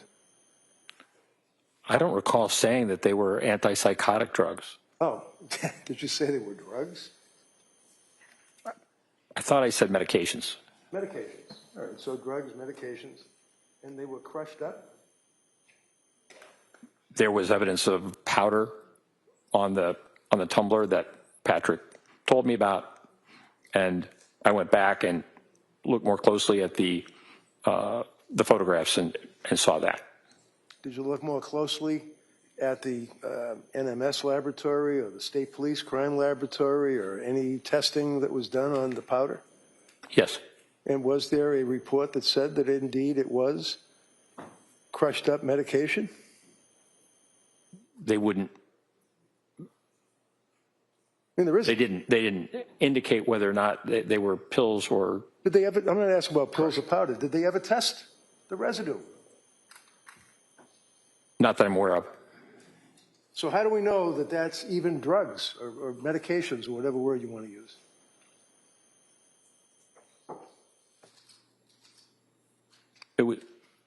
It was Patrick Clancy's observation. So basically, when you're testifying, sir, and you're waxing on about all of the facts of the case that you took into consideration prior to your opinion for the DA in this case, you're getting a lot of it from Patrick, is that right? That aspect he brought up to me, yes. Okay. So the crushing of the pills, was there a pill crusher found in the bedroom? Not that I'm aware of. Was there any residue found anywhere in the bedroom? Not that I'm aware of. So if someone's in a psychotic state and they're going to kill themselves and they're taking the pills, yesterday you said the fistful of pills, and then the DA said after painful questioning that they were crushed, and you agreed that they were crushed, wouldn't there be a residue? A residue? Yeah, you know what a residue is, right? Yes. Was there a residue on the table, on the nightstand, anywhere? Not that I saw. So there's no pill crusher, right? Not that I saw. There's no investigation by the police to determine what was in that powder, right? Not that I'm aware of. There's no indication that there's any residue on or in the actual nightstand next to the bed, right? Not that I'm aware of. Does it seem appropriate, sir, that a person would be in a psychotic state after slashing their wrist and slicing their throat and ready to propel themselves out a window would neatly put the bottles into the drawer of the nightstand? Or would they just scatter them around the bedroom floor, not caring? I'm not aware of the exact sequence of the events in terms Well, if I of. tell you, sir, that a couple of days after this incident, I went into the home with Patrick, and I was able to locate in the bedroom, right next to the bed, with all the blood all over the place, this drawer, and inside this drawer would be a lot of medication bottles. Does that refresh your memory on your investigation as to what happened to the bottles? They're all empty. Yes. Okay, so how'd they get in the drawer? How did they get in the drawer? I don't know. You can fingerprint them, right? Did anybody do any testing at all in this investigation? If you know, you told the jury yesterday you read all the stuff, grand jury minutes, police reports, lots of witnesses. I did not read that.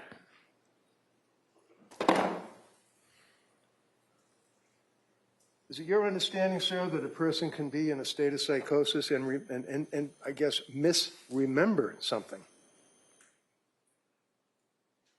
Yes, Or have a false memory? it's possible. Did Lindsay tell you that she slashed the screen with the big turkey knife? I'm sorry, can you repeat that? Yeah, did she tell you that she slashed the screen with the knife before she went out the window? Yes, that's what she told me. But the screen wasn't slashed, was it? Do you think she was malingering and lying to you at that point, sir, when she told you that? No. Because one of the things you told this jury is that what stood out to you is I think you made reference to the fact that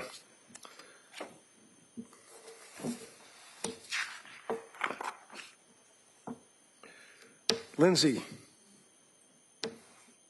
betrayed her family by misleading her family. Remember saying that to this jury yesterday, sir? Portrayed? Betrayed is what you said. No, I said portrayed. So Lindsay portrayed and misled her family, is what you said to the jury? Yes. How'd she mislead her family?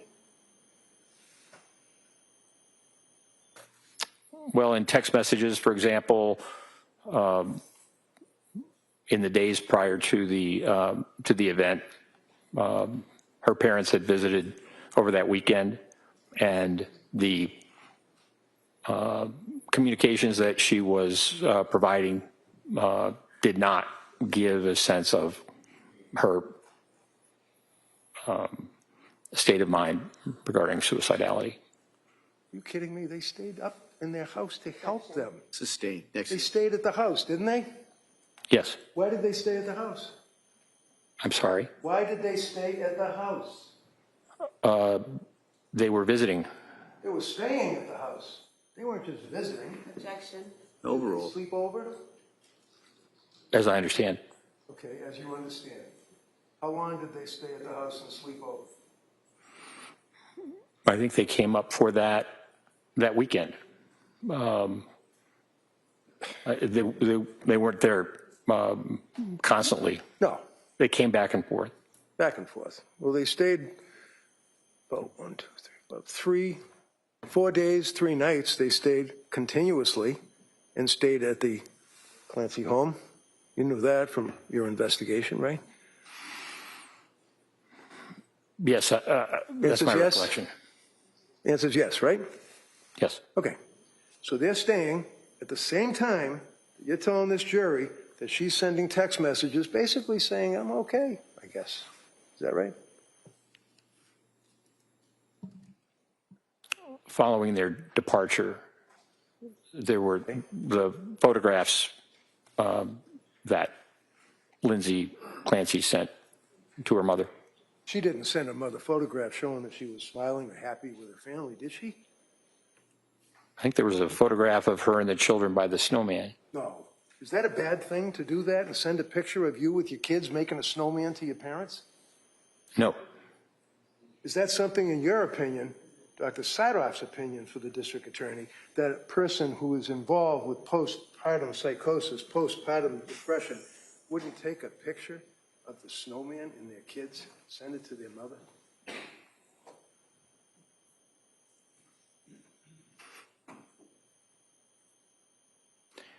Given the prior text that you showed to her mother in terms of being in terrible distress, that she was able to do that, that was not what happened when she sent the picture with her children and the snowman, and so did not raise concerns from the mother, as I understand. Did you talk to the mother? Pardon me? Did you talk to the mother? No, I tried to. Did you review police reports or statements? You tried to? How'd you do that? What'd you do, call her up and say, I want to talk to you? No.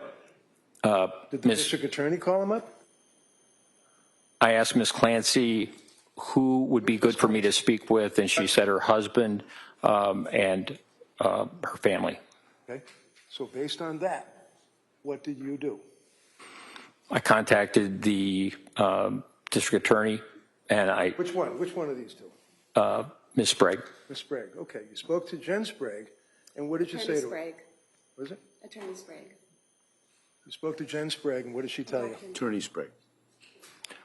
She told me that she would reach out and attempt to see if I could interview Mr. Clancy and Ms. Clancy's family. Okay. So did you do that? Did you reach out to her mother? Did I reach out? Yeah. No. Okay. Did someone tell you that she wouldn't speak to you? Yes. And when was this, sir? About 2 months ago?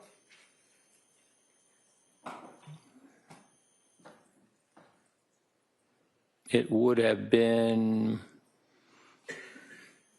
probably June 5th. This is August, right? Pardon This me. is August. We're in August right now, right? Yes. You called to speak to the mother in June, right? Yes? Come on. Yes. Okay. And when you called the mother, did she say, I did not call the mother. Okay, so the I did answer not is you call did the not mother. call the mother. Who told you that you couldn't talk to the mother? Ms. Sprague. Attorney Sprague, please. Right. Attorney Sprague. Now, when Attorney Sprague called you and said you cannot talk to the mother, did it ever occur to you to reach out to me? You're being objective and all. No. Did you know, sir, that Lindsay had signed repeatedly every and any HIPAA form that was needed by the DA or other cops to get access to every single medical record that she had? Probably going back to when she was in grammar school. Did you know that?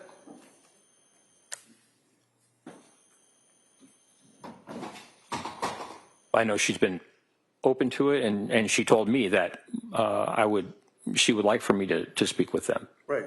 And she's been open to pretty much anything and everything that was asked of her as far as signing documents, getting medical records, doing interviews, videotaping, making appointments to talk to guys like Mac in Helbrunn and you in Tewksbury Hospital, right? I'm sorry, can you repeat the question? All of your investigations, sir, led up to the fact that you were going to meet with Lindsay 2 months ago, 2 months prior to our beginning this 5-week triple murder trial. Is that fair? That's true. And you told this jury that you wanted to establish a rapport with this kid? Yes. Do you think for 1 minute, when you're trying to put her in jail for her life, that she Objection. wants to talk to you and have a rapport? Sustained. Next question. Did you establish a rapport? I believe so. She was cooperative. Yes. She was polite. Yes. She was pleasant. Yes. And I asked her at the end if there was any question that I had asked that made her feel uncomfortable, and she responded in a positive way. Okay. One of the things that you told the jury is that you felt that she was malingering or basically lying. I guess you were telling the jury, in your opinion, that she was making stuff up to make herself look like she's crazy when she killed the children? Is that what you told the jury? I didn't use those words. No. You're a little more finesse than I was. But nevertheless, sir, you're talking about malingering, right?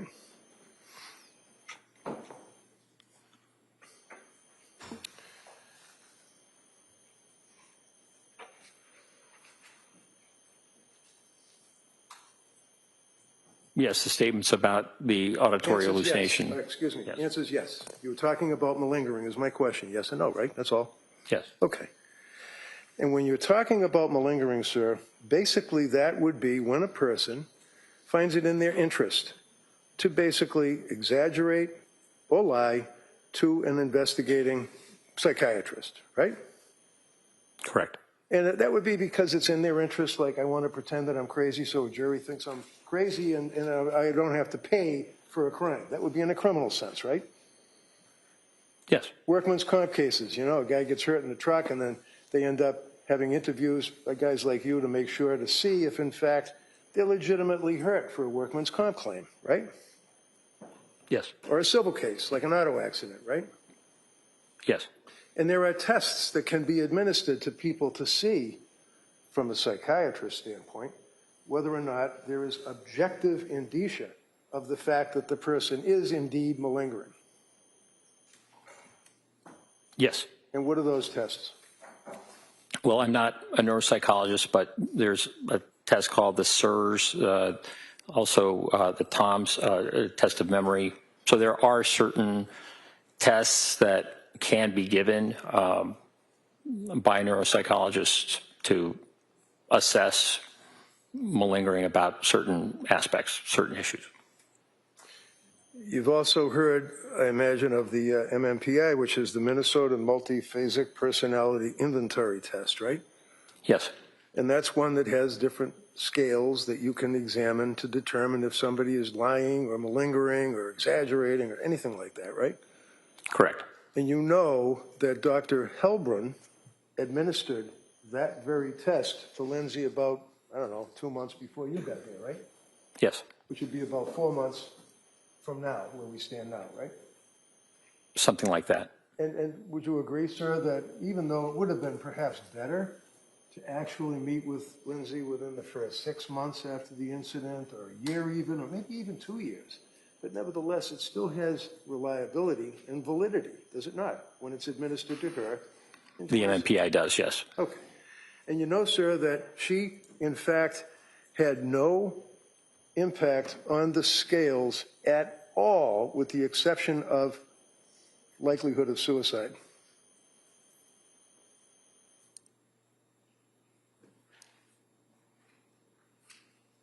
Yes, that's my understanding. Indicating that, as far as that test that was administered to her by Dr. Helbrun, did not have any evidence at all. This kid was lying, exaggerating, suppressing anything. She was being truthful, right? Objection. Overruled. About the questions that were on the MMPI, yes. And those questions, sir, pertain to personality traits, they pertain to her recollection, they pertain to all of the investigation that Helbrun was conducting, right?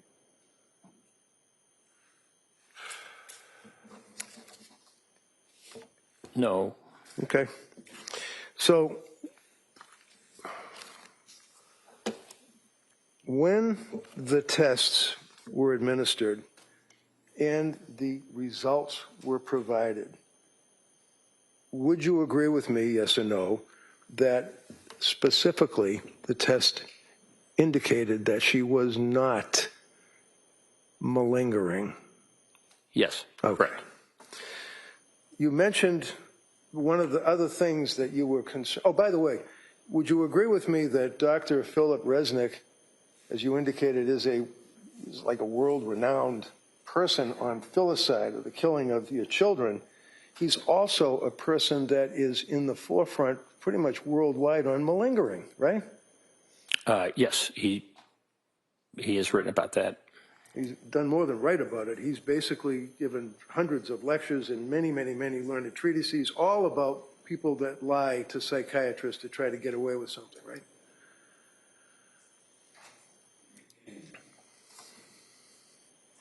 right? Yes. Okay.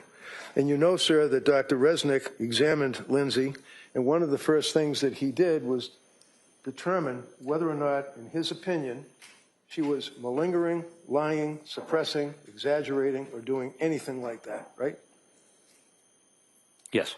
In his opinion, sir, when you read his report after all the testing of his examination, is that she was not lying to him at all. Isn't that right? Yes. One of the things that you referenced, sir, was you felt that Lindsay was lying about standing at the refrigerator and making chicken McNuggets or whatever and carrots or peas or something.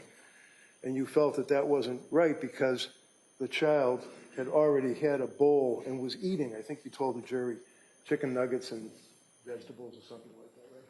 Green beans. Green beans. Have you looked at the photograph, sir, that's in evidence in this case about that bowl? Quite some time ago. Does that show any residue of chicken nuggets or green beans in the bowl? Not that I recall. No, it shows like sliced up residue of a cucumber, possibly a carrot, like vegetables, right? Not that I recall. So there are 3 kids, one of which is an infant who obviously pretty recently got finished breastfeeding, is on the bottle, so he's not going to eat chicken McNuggets, right? Right. So we have 2 young children that have to be fed, correct? Yes. You have 2 young children that Lindsay indicated that she was at the refrigerator getting the chicken and the vegetables so that she could feed the kids, correct? Yes. Told you that she would not give the kids chicken McNuggets and vegetables in a bowl, that she would have a plate, right? Not necessarily. So when she was at the refrigerator, sir, it's your understanding that she was not being truthful? Telling you that? Is that what you're telling the jury? I think what I said was very inconsistent with what she had told Dr. Spinelli. So when she's at the refrigerator and telling you, your interview, I know you imported Dr. Spinelli's report, you imported Dr. Resnick's report, you imported Dr. Zeisel's report. When you were talking to Lindsay, did she tell you she was getting food for the kids out of the fridge? That's my recollection. Now, with all of the understanding in your testimony, sir, about the voices, correct me if I'm wrong, you're telling this jury and Dr. Saathoff's opinion, based on your experience and all of your writings and everything, that when one hears voices, they would be internal or external? To be legit. They can be either. Really?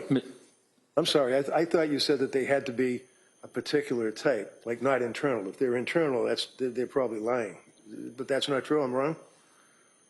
The voice that Ms. Clancy told me about during the time of this event, she said was external. Okay. And is that consistent with your understanding, sir, of the research on auditory hallucinations? Well, some auditory hallucinations can be internal. So, for people who are psychotic. and you were aware, sir, that Philip Resnick, Dr. Resnick, did publish the article in the International Journal of Law and Psychiatry in 2014 in conjunction with Simon McCarthy-Jones. You're aware of that Yes. treatise? Yes. And would you agree with me, sir, that in fact, just if some doctors might feel that hallucinations auditory must originate from the exterior as opposed to interior? Would you agree, sir, that in this article, claim number 1, doctors may say, voices are typically heard as coming from inside the head, with the corollary that voices heard as coming from outside the head are atypical? Would you agree with that? That was not my recollection of the research that Okay. I understood that it was a minority of, No, excuse me. It doesn't matter what you. Oh, hold on. Good. Next question. I'm going to approach you with the article. We've already established. You know who authored it, read it, all that. Okay? It was quite some time ago. Sure. Let me put your papers over here just so I don't knock them over. So, if we can share that? Do you want me to say it? No, I want you to share it. Put it right here so I can look at it. Okay, all right. Would you agree, sir, that it says voices are typically heard? This is a claim number one. In other words, doctors feel voices are typically heard as coming from inside the head, with the corollary that voices heard as coming from outside the head are atypical. Did I read that right? Yes. Okay. And what does atypical mean? Atypical means unusual. Right. And this article is saying that there are psychiatrists that feel that voices heard outside of the head, auditory hallucinations, are indeed not legitimate. Is that fair? That was the old original way of thinking. That was the way it was taught at one time. That they had to be external for someone to actually be experiencing psychosis. Okay. So we agree then, as Dr. Resnick indicates, that the research evidence does not support the claim that internally located voices are emblematic of genuine AVH, Auditory verbal hallucinations. and externally located voices are atypical. He cites a particular word, correct? Yes.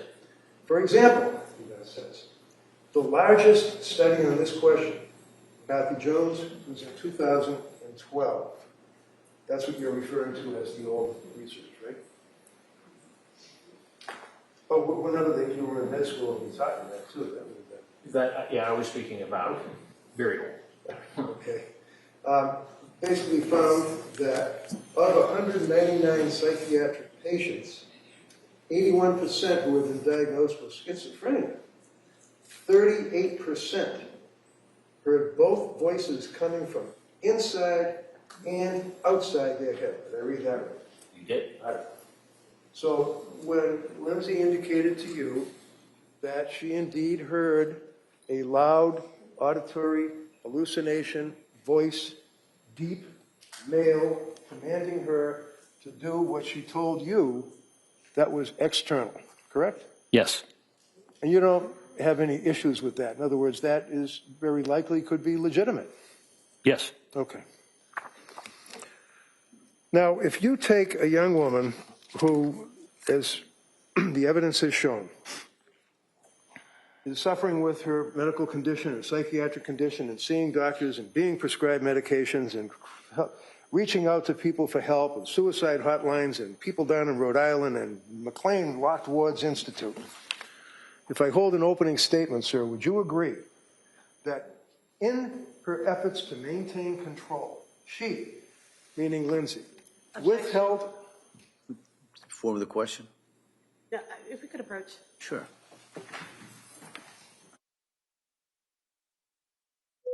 Statements, all of that you told us yesterday that you reviewed, that in fact on January 24th of 2023, Lindsay made a calculated decision. She was a woman who no longer liked the life she thought she wanted.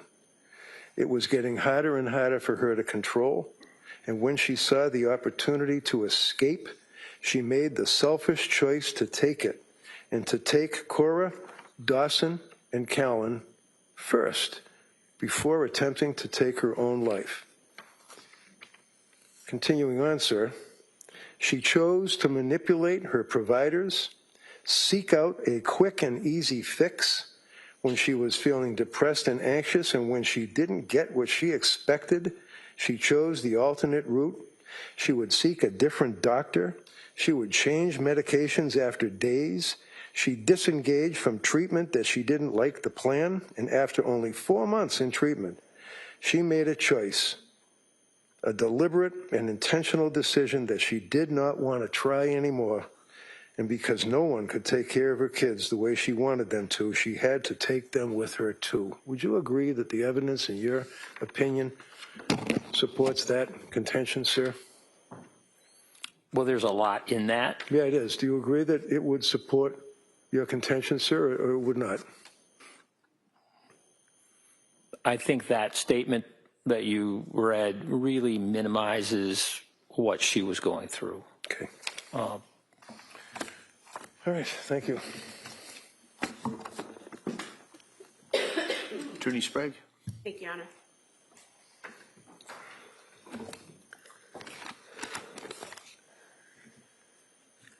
Sir, you were asked during cross-examination about your work as a forensic psychiatrist for the Bureau of Prisons and for the prisons in Virginia. And about that work and kind of minimizing what your experience was there. What was your work there? What did that entail? Well, I continued to work there, and I continued to teach students in that system.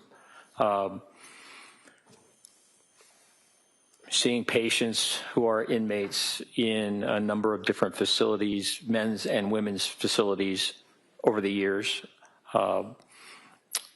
and doing assessments, evaluations, making determinations about treatment and the like, gathering information. So really treating these inmate patients as patients who have significant mental illness and really require the best treatment that we can provide in the system. And during the course of your many, many years working in that system and treating these patients, have you treated patients with psychosis? Yes. And does that include treating women with psychosis? Yes. And how often have you done that? I don't know, Jack. I didn't ask about it. He said two already. He's already said twice. Overruled. She may have that. Go ahead. Since 1992, Yes. so 34 years. How many patients have you treated in the prison system, women patients dealing with psychosis, approximately?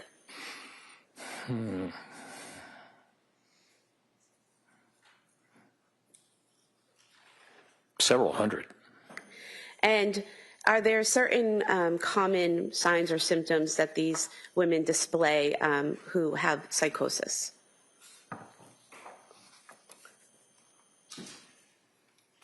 Yes. And what are those? Well, some have delusions, fixed false beliefs about certain things. So they can present as being psychotic that way. Also, they can present with hallucinations, what we call perceptual disturbances, and generally they are, in most cases, auditory hallucinations, auditory verbal hallucinations. And they also can present with disorganized thinking, having words, making up words that have special meaning, really having a great difficulty communicating. And you also mentioned that you all worked for a state hospital for, I think you said 15 years, is that correct? Correct. And did you treat patients with psychosis during those 15 years? Yes. And did those include women with psychosis? Yes. And in terms of your treatment of women with psychosis, were you responsible for diagnosing them with their underlying mental condition? Yes. Diagnosing psychosis as being one of their symptoms? Correct. And then treating the underlying condition and the symptom of psychosis for those women? Yes.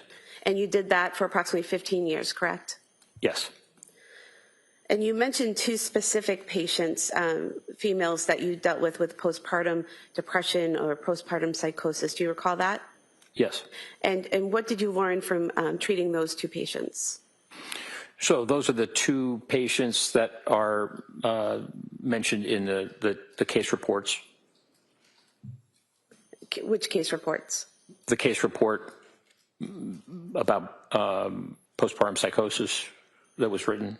On the medication interaction? Yes. Are you asking how those patients presented? Yes. Okay. There were, as I recall, it's been a while since I looked at the paper, but one was an 18-year-old woman who had delivered her child and had decided not to take, or that she did not want to breastfeed. And so in those days, this medication, bromocriptine, also called Parladel, was given. And we found that within, I think, just a couple of days of the time that she was given this medication, she became convinced that she had to kill her child. And I believe that she was experiencing auditory hallucinations, and she was so distressed about that that she wanted to kill herself and was suicidal. And that was how she was brought to our attention. In evaluating her, we removed the Parladel, the bromocriptine, and she responded and resolved her symptoms, her psychotic symptoms, and we were able to discharge her back to her family. The other case, I believe, was another female, a bit older, maybe mid-20s, and she was also given this medication and also became psychotic. For her, it was more a manifestation of mania. She was hypersexual with her husband. She, I think, was quite hyper-religious, and she was... Doctor, sorry. in terms of her delusions, those were more of religious delusions? Pardon me? Her delusions regarding her child were religious delusions? Yes, I believe so. Okay. And once that medication was removed from that woman, did her symptoms subside? Yes. I think in that case, she was also given, she was so disruptive on the ward, taking her clothes off, et cetera, that she was also given antipsychotic medication for a period of time, and her symptoms resolved. And going back to the first patient that you described, you said that she had voices instructing her to harm her child. And was it as a result of her feelings of guilt for about those thoughts and voices that she was suicidal? Yes. Okay. So she wanted to kill herself instead of killing her children, correct? Yes. Now, you were asked by Attorney Reddington about your curriculum vitae and focusing in on terrorism, and is that your sole focus? And you said no. What has been your focus over your career? Well, from the time that I finished my residency, I've been very interested in public psychiatry. And so upon realizing the seriousness of mental illness within the prison system and the value of teaching psychiatry to students within the system, I began doing that while I was also doing work with the state hospitals, seeing patients, whatever. So I would say that of all the things that I do and consider myself, what is most important to me is working with patients. And it's the value of also being with students and having them learn from these patients is going to make them better doctors, even if they don't choose to go into psychiatry. So I see my identity actually as a clinician, and I have patients I'm scheduled to see. I was supposed to see some yesterday, and also I'm going to see patients on Friday. And Doctor, defense counsel asked you about the onset of postpartum depression and postpartum psychosis, and you had said that the DSM-5 lists postpartum onset within 4 weeks, correct? Correct. And he asked you about other organizations going up to approximately a year, correct? That's right. Are you aware that the World Health Organization has a clinical descriptions and diagnostic requirements for behavioral and neurodevelopmental disorders that has a section on mental and behavioral disorders associated with pregnancy, childbirth, or the puerium, P-U-E-R-P-E-R-I-M, which does that mean during or after birth? Yes.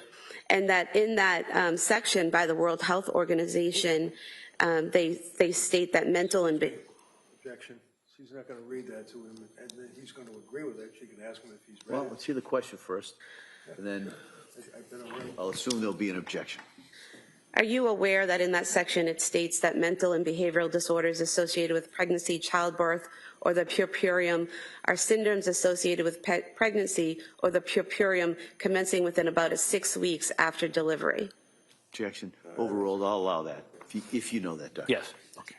And are you also aware that there's a section talking about mental and behavioral disorders associated with pregnancy, childbirth, or the puerperium with psychotic symptoms that says onset of a syndrome involving significant mental and behavioral features occurring during pregnancy or the puerperium, i.e. up to about 6 weeks following delivery, is required for diagnosis? That's my understanding. And that's from the World Health Organization, correct? Yes. Now, you were asked about whether blood testing would be appropriate for a patient, and you said that it would depend on the history of the patient, the symptoms, the medication. Do you recall that? Yes. Okay. Did you see anything in the records about Lindsay Clancy that would have required blood testing? No. You were also asked about thyroid function and how sometimes you might want to test thyroid function in a postpartum woman. Do you recall that? Yes. Do you, are you aware that, reading from Exhibit 222, I believe, that Ms. Clancy's thyroid levels were checked when she visited the South Shore Hospital emergency room on November 16th, 2022, and her levels were within normal limits? Yes. I just moved to submit this page from Exhibit 222, showing the thyroid levels. All right, so that's in. It's just a follow-up of a sheet that's in. I'll allow that. And doctor, just for the jury to know, in that page that's just been marked in as exhibit, the thyroid levels would be marked by TSH, correct? Correct. You were asked about Lamictal and the serious rash that could occur. You said that the serious rash is rare. How rare is it? Approximately 1 in 1,000. And you mentioned that millions of people take Lamictal with no problem at all, correct? That's right. And is there anything that providers do to be aware of the potential for the rash and to explain that to patients and to try to just basically keep an eye out to see if the patient's developing that symptom? Yes. And what is that? It's a medication that needs to be started at a low dose, 25 milligrams, and only gradually moving up. Finally, after a number of weeks, to a dose as much as 200 milligrams, perhaps even more.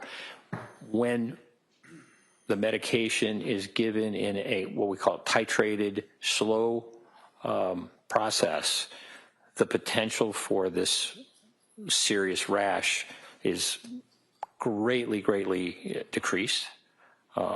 So it really is a medication that requires a slow titration. So the patient needs to be patient with that process, but it's now one of the most used mood stabilizers for bipolar disorder. That it really is a very important, valuable medicine for bipolar disorder. And you said that it's important to start at a low dose. Did you say 25 milligrams? Correct. And do you recall what dose Dr. Tufts wrote the prescription for Ms. Clancy? Yes. And what was that? 25 milligrams. And do you recall from the records whether the plan was, if she were to take it, to titrate in the manner you described? Correct. And putting aside whether or not someone chooses to take the medication because of a rash.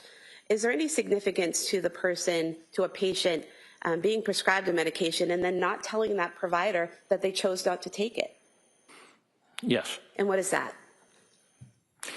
Well, it really limits the provider in making other decisions. If a decision is made that a patient is not going to take a certain category of medication, it's helpful to let that provider know and say, I've decided against it. What are some other alternatives? Doctor, you were asked about lack of sleep potentially causing psychosis, correct? Correct. And sleep was definitely an issue for Ms. Clancy in the fall leading into December of 2022, correct? Yes. And looking back to the McLean records, would it be accurate to state that her sleep got progressively better while at McLean? Yes. And then directing your memory to the text messages that Ms. Clancy had with her mother from January 7th through January 22nd of 2023, would it be accurate to state that she told her mother she was sleeping better during that time? Yes. Defense counsel asked you if by all the evidence and witnesses that the defendant was a happy wife, mother, daughter, all of that, and you said no. What were you referring to when you said no? Well, I was thinking about the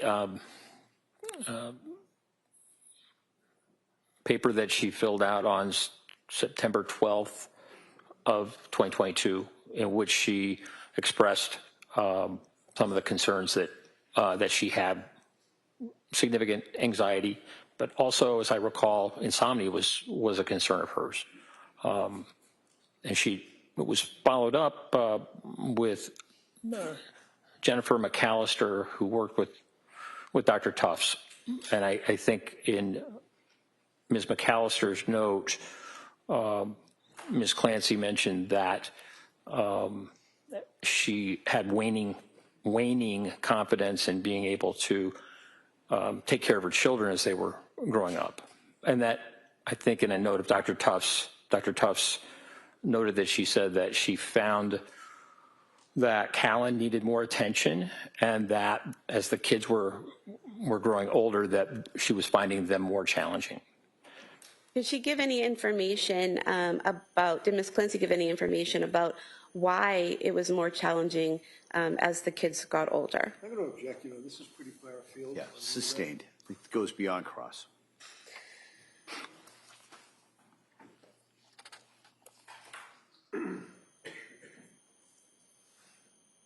So, Doctor, defense counsel asked you about Dr. Tufts and her treatment of the defendant, and mentioned repeatedly how she had only been in the practice on her own for a few months. Do you remember that? Yes. In reviewing Dr. Tufts' treatment of the defendant and the medications she prescribed and the methods she used in prescribing those medications, did you have any issues or concerns about the approach she took or what she prescribed? No. And what were your thoughts about her approach to treating this defendant? Well, possibly because Dr. Tufts was new and had just come into practice, she was more available. And so I think she was able to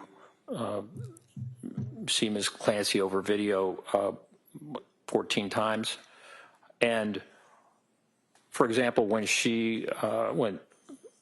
Ms. Clancy was discharged from McLean, the request from McLean was that she needed immediate outpatient follow-up, and so Dr. Tufts arranged it the following day. And so there were some weeks where Dr. Tufts saw Ms. Clancy more than once a week. And I will also say that when Ms. Clancy decided to go to nurse practitioner Paul and then saw Nurse Gelada, I think early December, it might have been December 1st, she then went to Dr. Tufts, and Dr. Tufts wrote a note saying that she felt uncomfortable making prescriptions while Ms. Clancy was going to another provider. But in that note, suggested that Lamictal could be helpful. So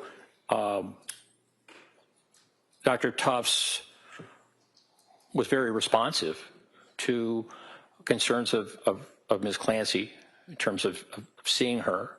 Was seeing her weekly and saw her on the 23rd of January, and then had another appointment the next week and had talked about future treatments, possible treatments, esketamine, as well as TMS. So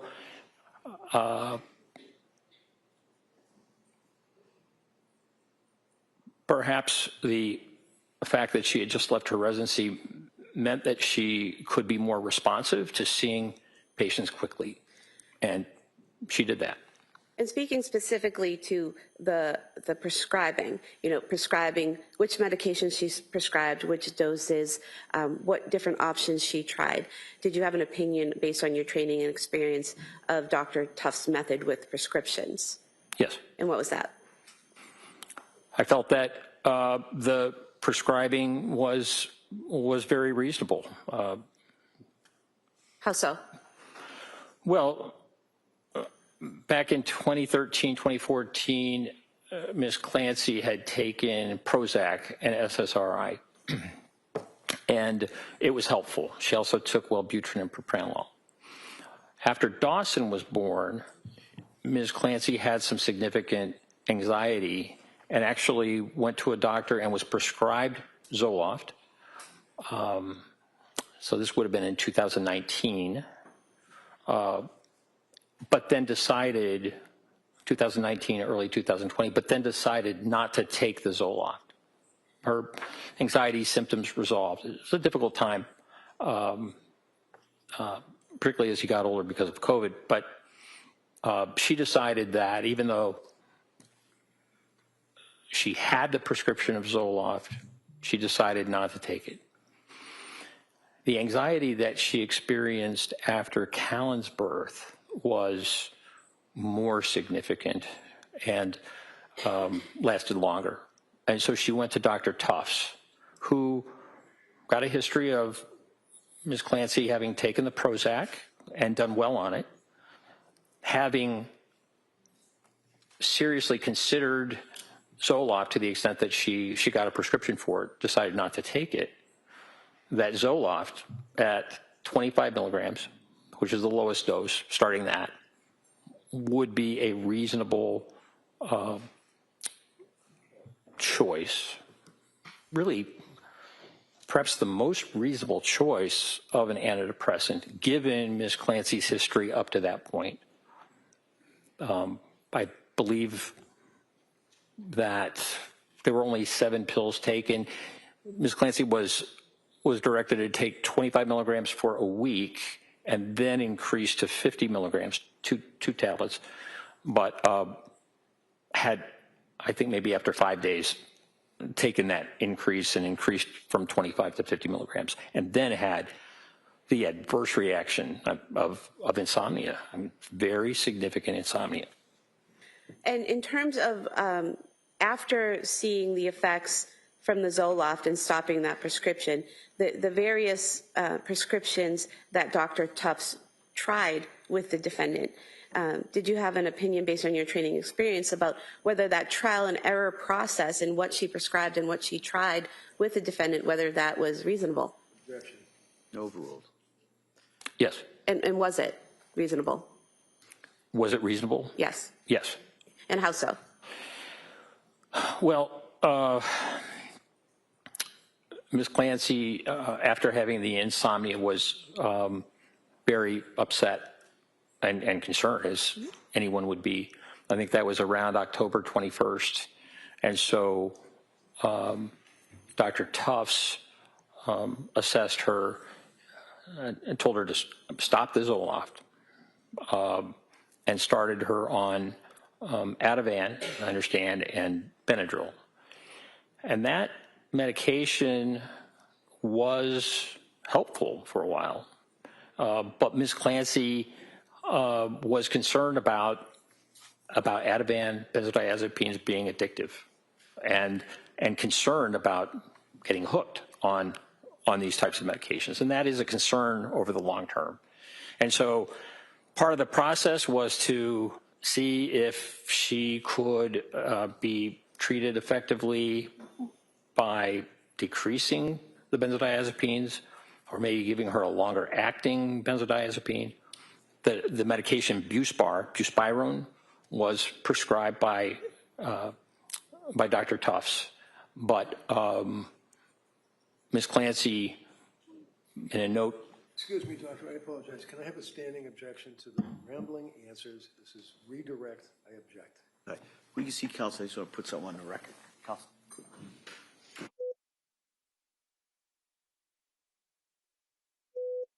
Continue your answer. Just for a second, I just wanted, so members of the jury, we're going to go a little past the 1 o'clock, the usual time of the break here for certain scheduling reasons, okay? So if you could just summarize briefly what you said, that you thought that Dr. Tufts' approach was reasonable. If you could just summarize briefly why you thought her approach was reasonable.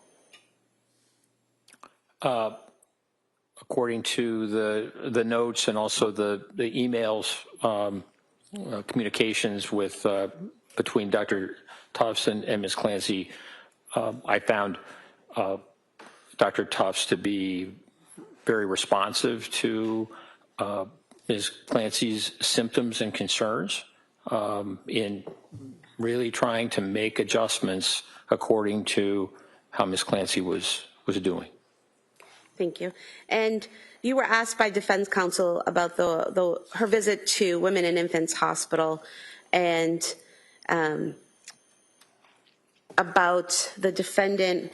I believe what defense counsel asked you was that every time a doctor told the defendant to do something, she was on it immediately. Do you remember being asked that? Yes. And do you recall that in the Women and Infants records that they offered her 3 programs: an inpatient hospitalization, a partial hospitalization program, and an outpatient program, and the defendant said that she would talk to her provider for guidance about those programs? Yes.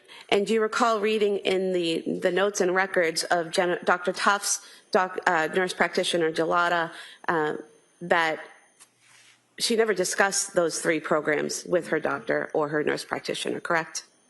That's my recollection.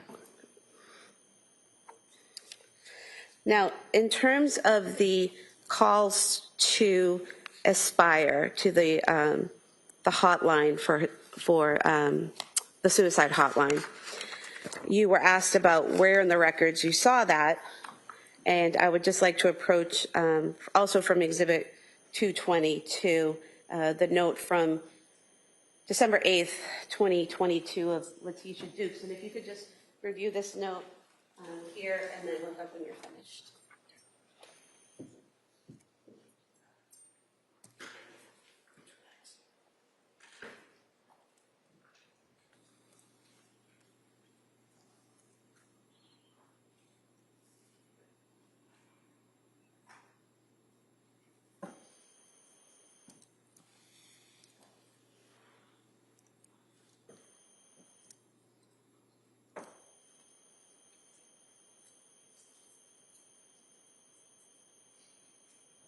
Doctor, is this the record that you were referring to that gave you the information about the defendant's call to the suicide hotline?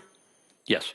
And reading from this page from the exhibit, page 45, it states that patient contacted Aspire Crisis Support. She met with an Aspire clinician virtually and was told that she did not meet the criteria for inpatient treatment due to not having an SI plan. That's a suicidal ideation plan, correct? Correct. And then reading again, Aspire clinician recommended that the patient attend a day program. The clinician said he would be sending the patient resources. Clinician informed the patient that it would be beneficial to attend an IOP or a PHP to help the patient build coping skills and build community. What's an IOP and a PHP? Do you know?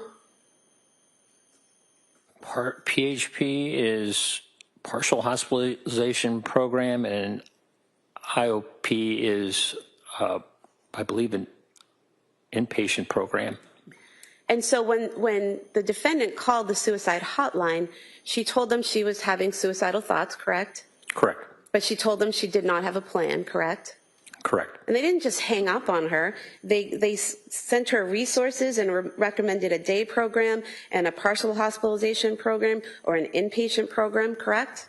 Correct. Move to submit these 2 pages, 45 and 46, as the next exhibit. They're apart from Exhibit 222. All right, subject to the same objection, I'm going to, that may be admitted. 197.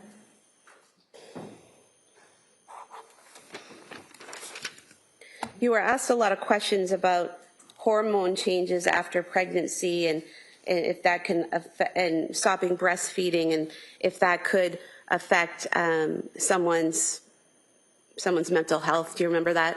Yes. And you said something about the timing matters. Why does the timing matter?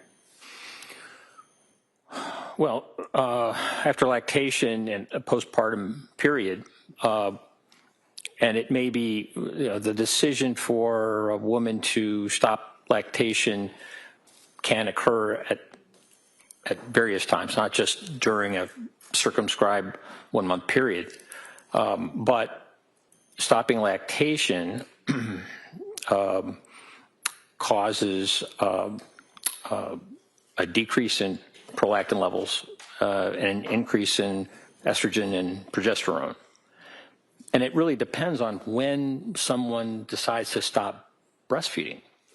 Those significant hormonal changes that are tied to breastfeeding or lactation. And so that's why timing, and the time is important to see at what point did breastfeeding stop, and at what point are we seeing symptoms. And doctor, with the defendant, the breastfeeding stopped sometime in October, is that correct? Yes. And then looking ahead to January 24th, 2023, would you still be expecting to see hormonal problems from stopping breastfeeding in October in January, that many months later? No. Now, you were asked about the statements Patrick made regarding his interaction with the defendant when he found her outside in the snow. And is it correct that he told you he found her and said, "What did you do?" And she said, "I tried to kill myself"? Yes. And did he then say, "Where are the kids?" And she said, "They are in the basement"? Yes. Did he then tell you that he then called 911?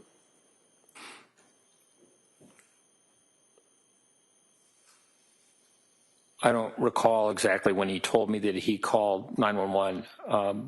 What I recall is his statement about what she said to him. And that was her statements to him when he immediately found her on the ground? Correct. Okay. And you're aware that at some point he made a 911 call, correct? Yes. And during that 911 call that you listened to, you didn't hear the defendant saying any words at that point, correct? I did not. And as a physician, are you aware that someone who's been injured can deteriorate over time? Yes, particularly after an overdose. And can they be speaking in one moment and then unable to speak moments later? Yes.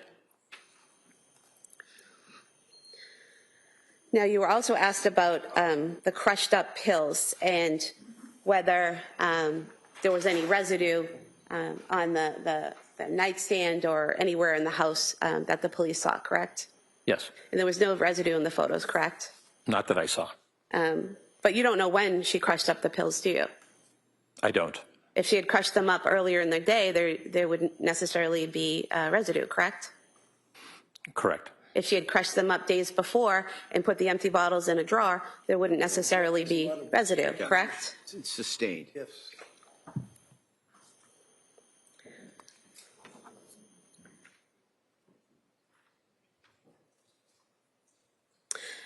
There were many texts between the defendant and her mother in January, correct?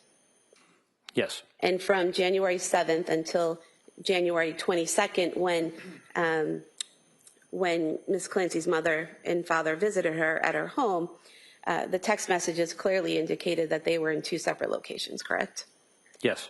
And in those text messages, the defendant repeatedly told her mother that she was doing a little bit better, sleeping's a little bit better, correct? Yes.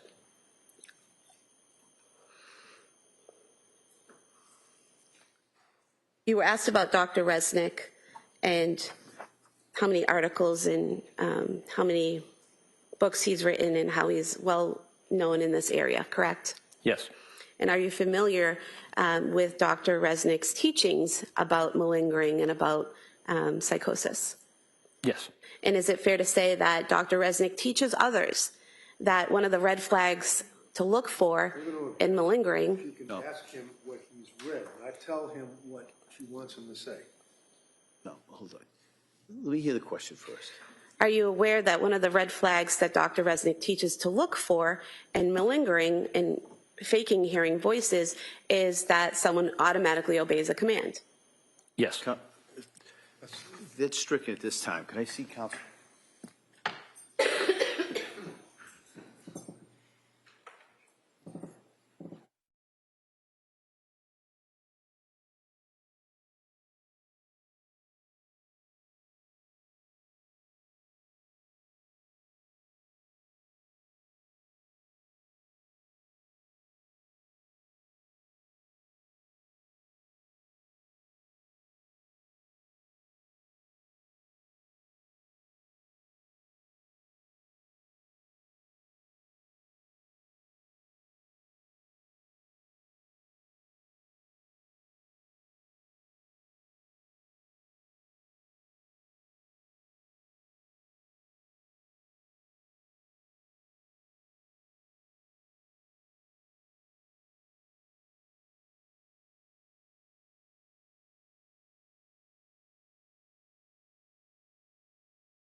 Members of the jury, that last answer, I think, as I said, was stricken.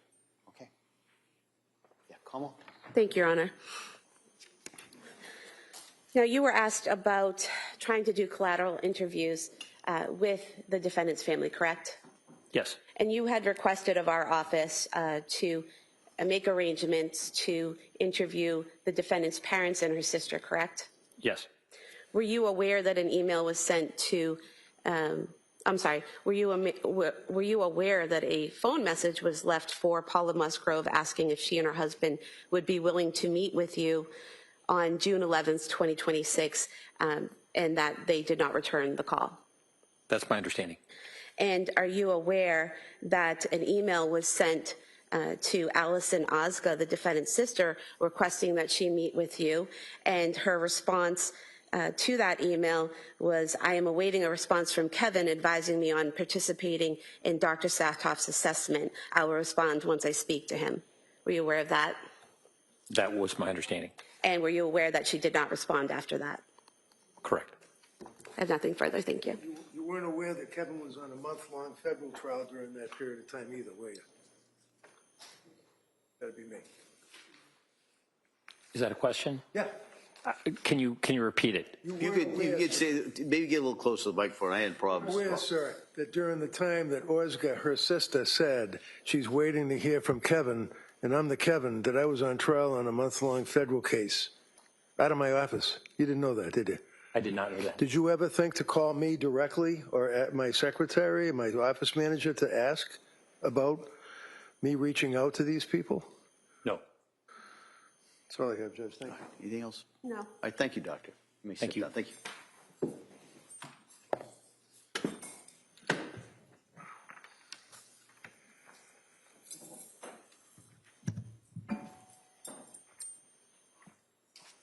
All right, Attorney Sprague? Commonwealth rests. All right. So members of the jury, the Commonwealth has now rested their rebuttal case, so you have the evidence. All right, and so at this point, what I'm going to do is excuse you till tomorrow morning. All right, and tomorrow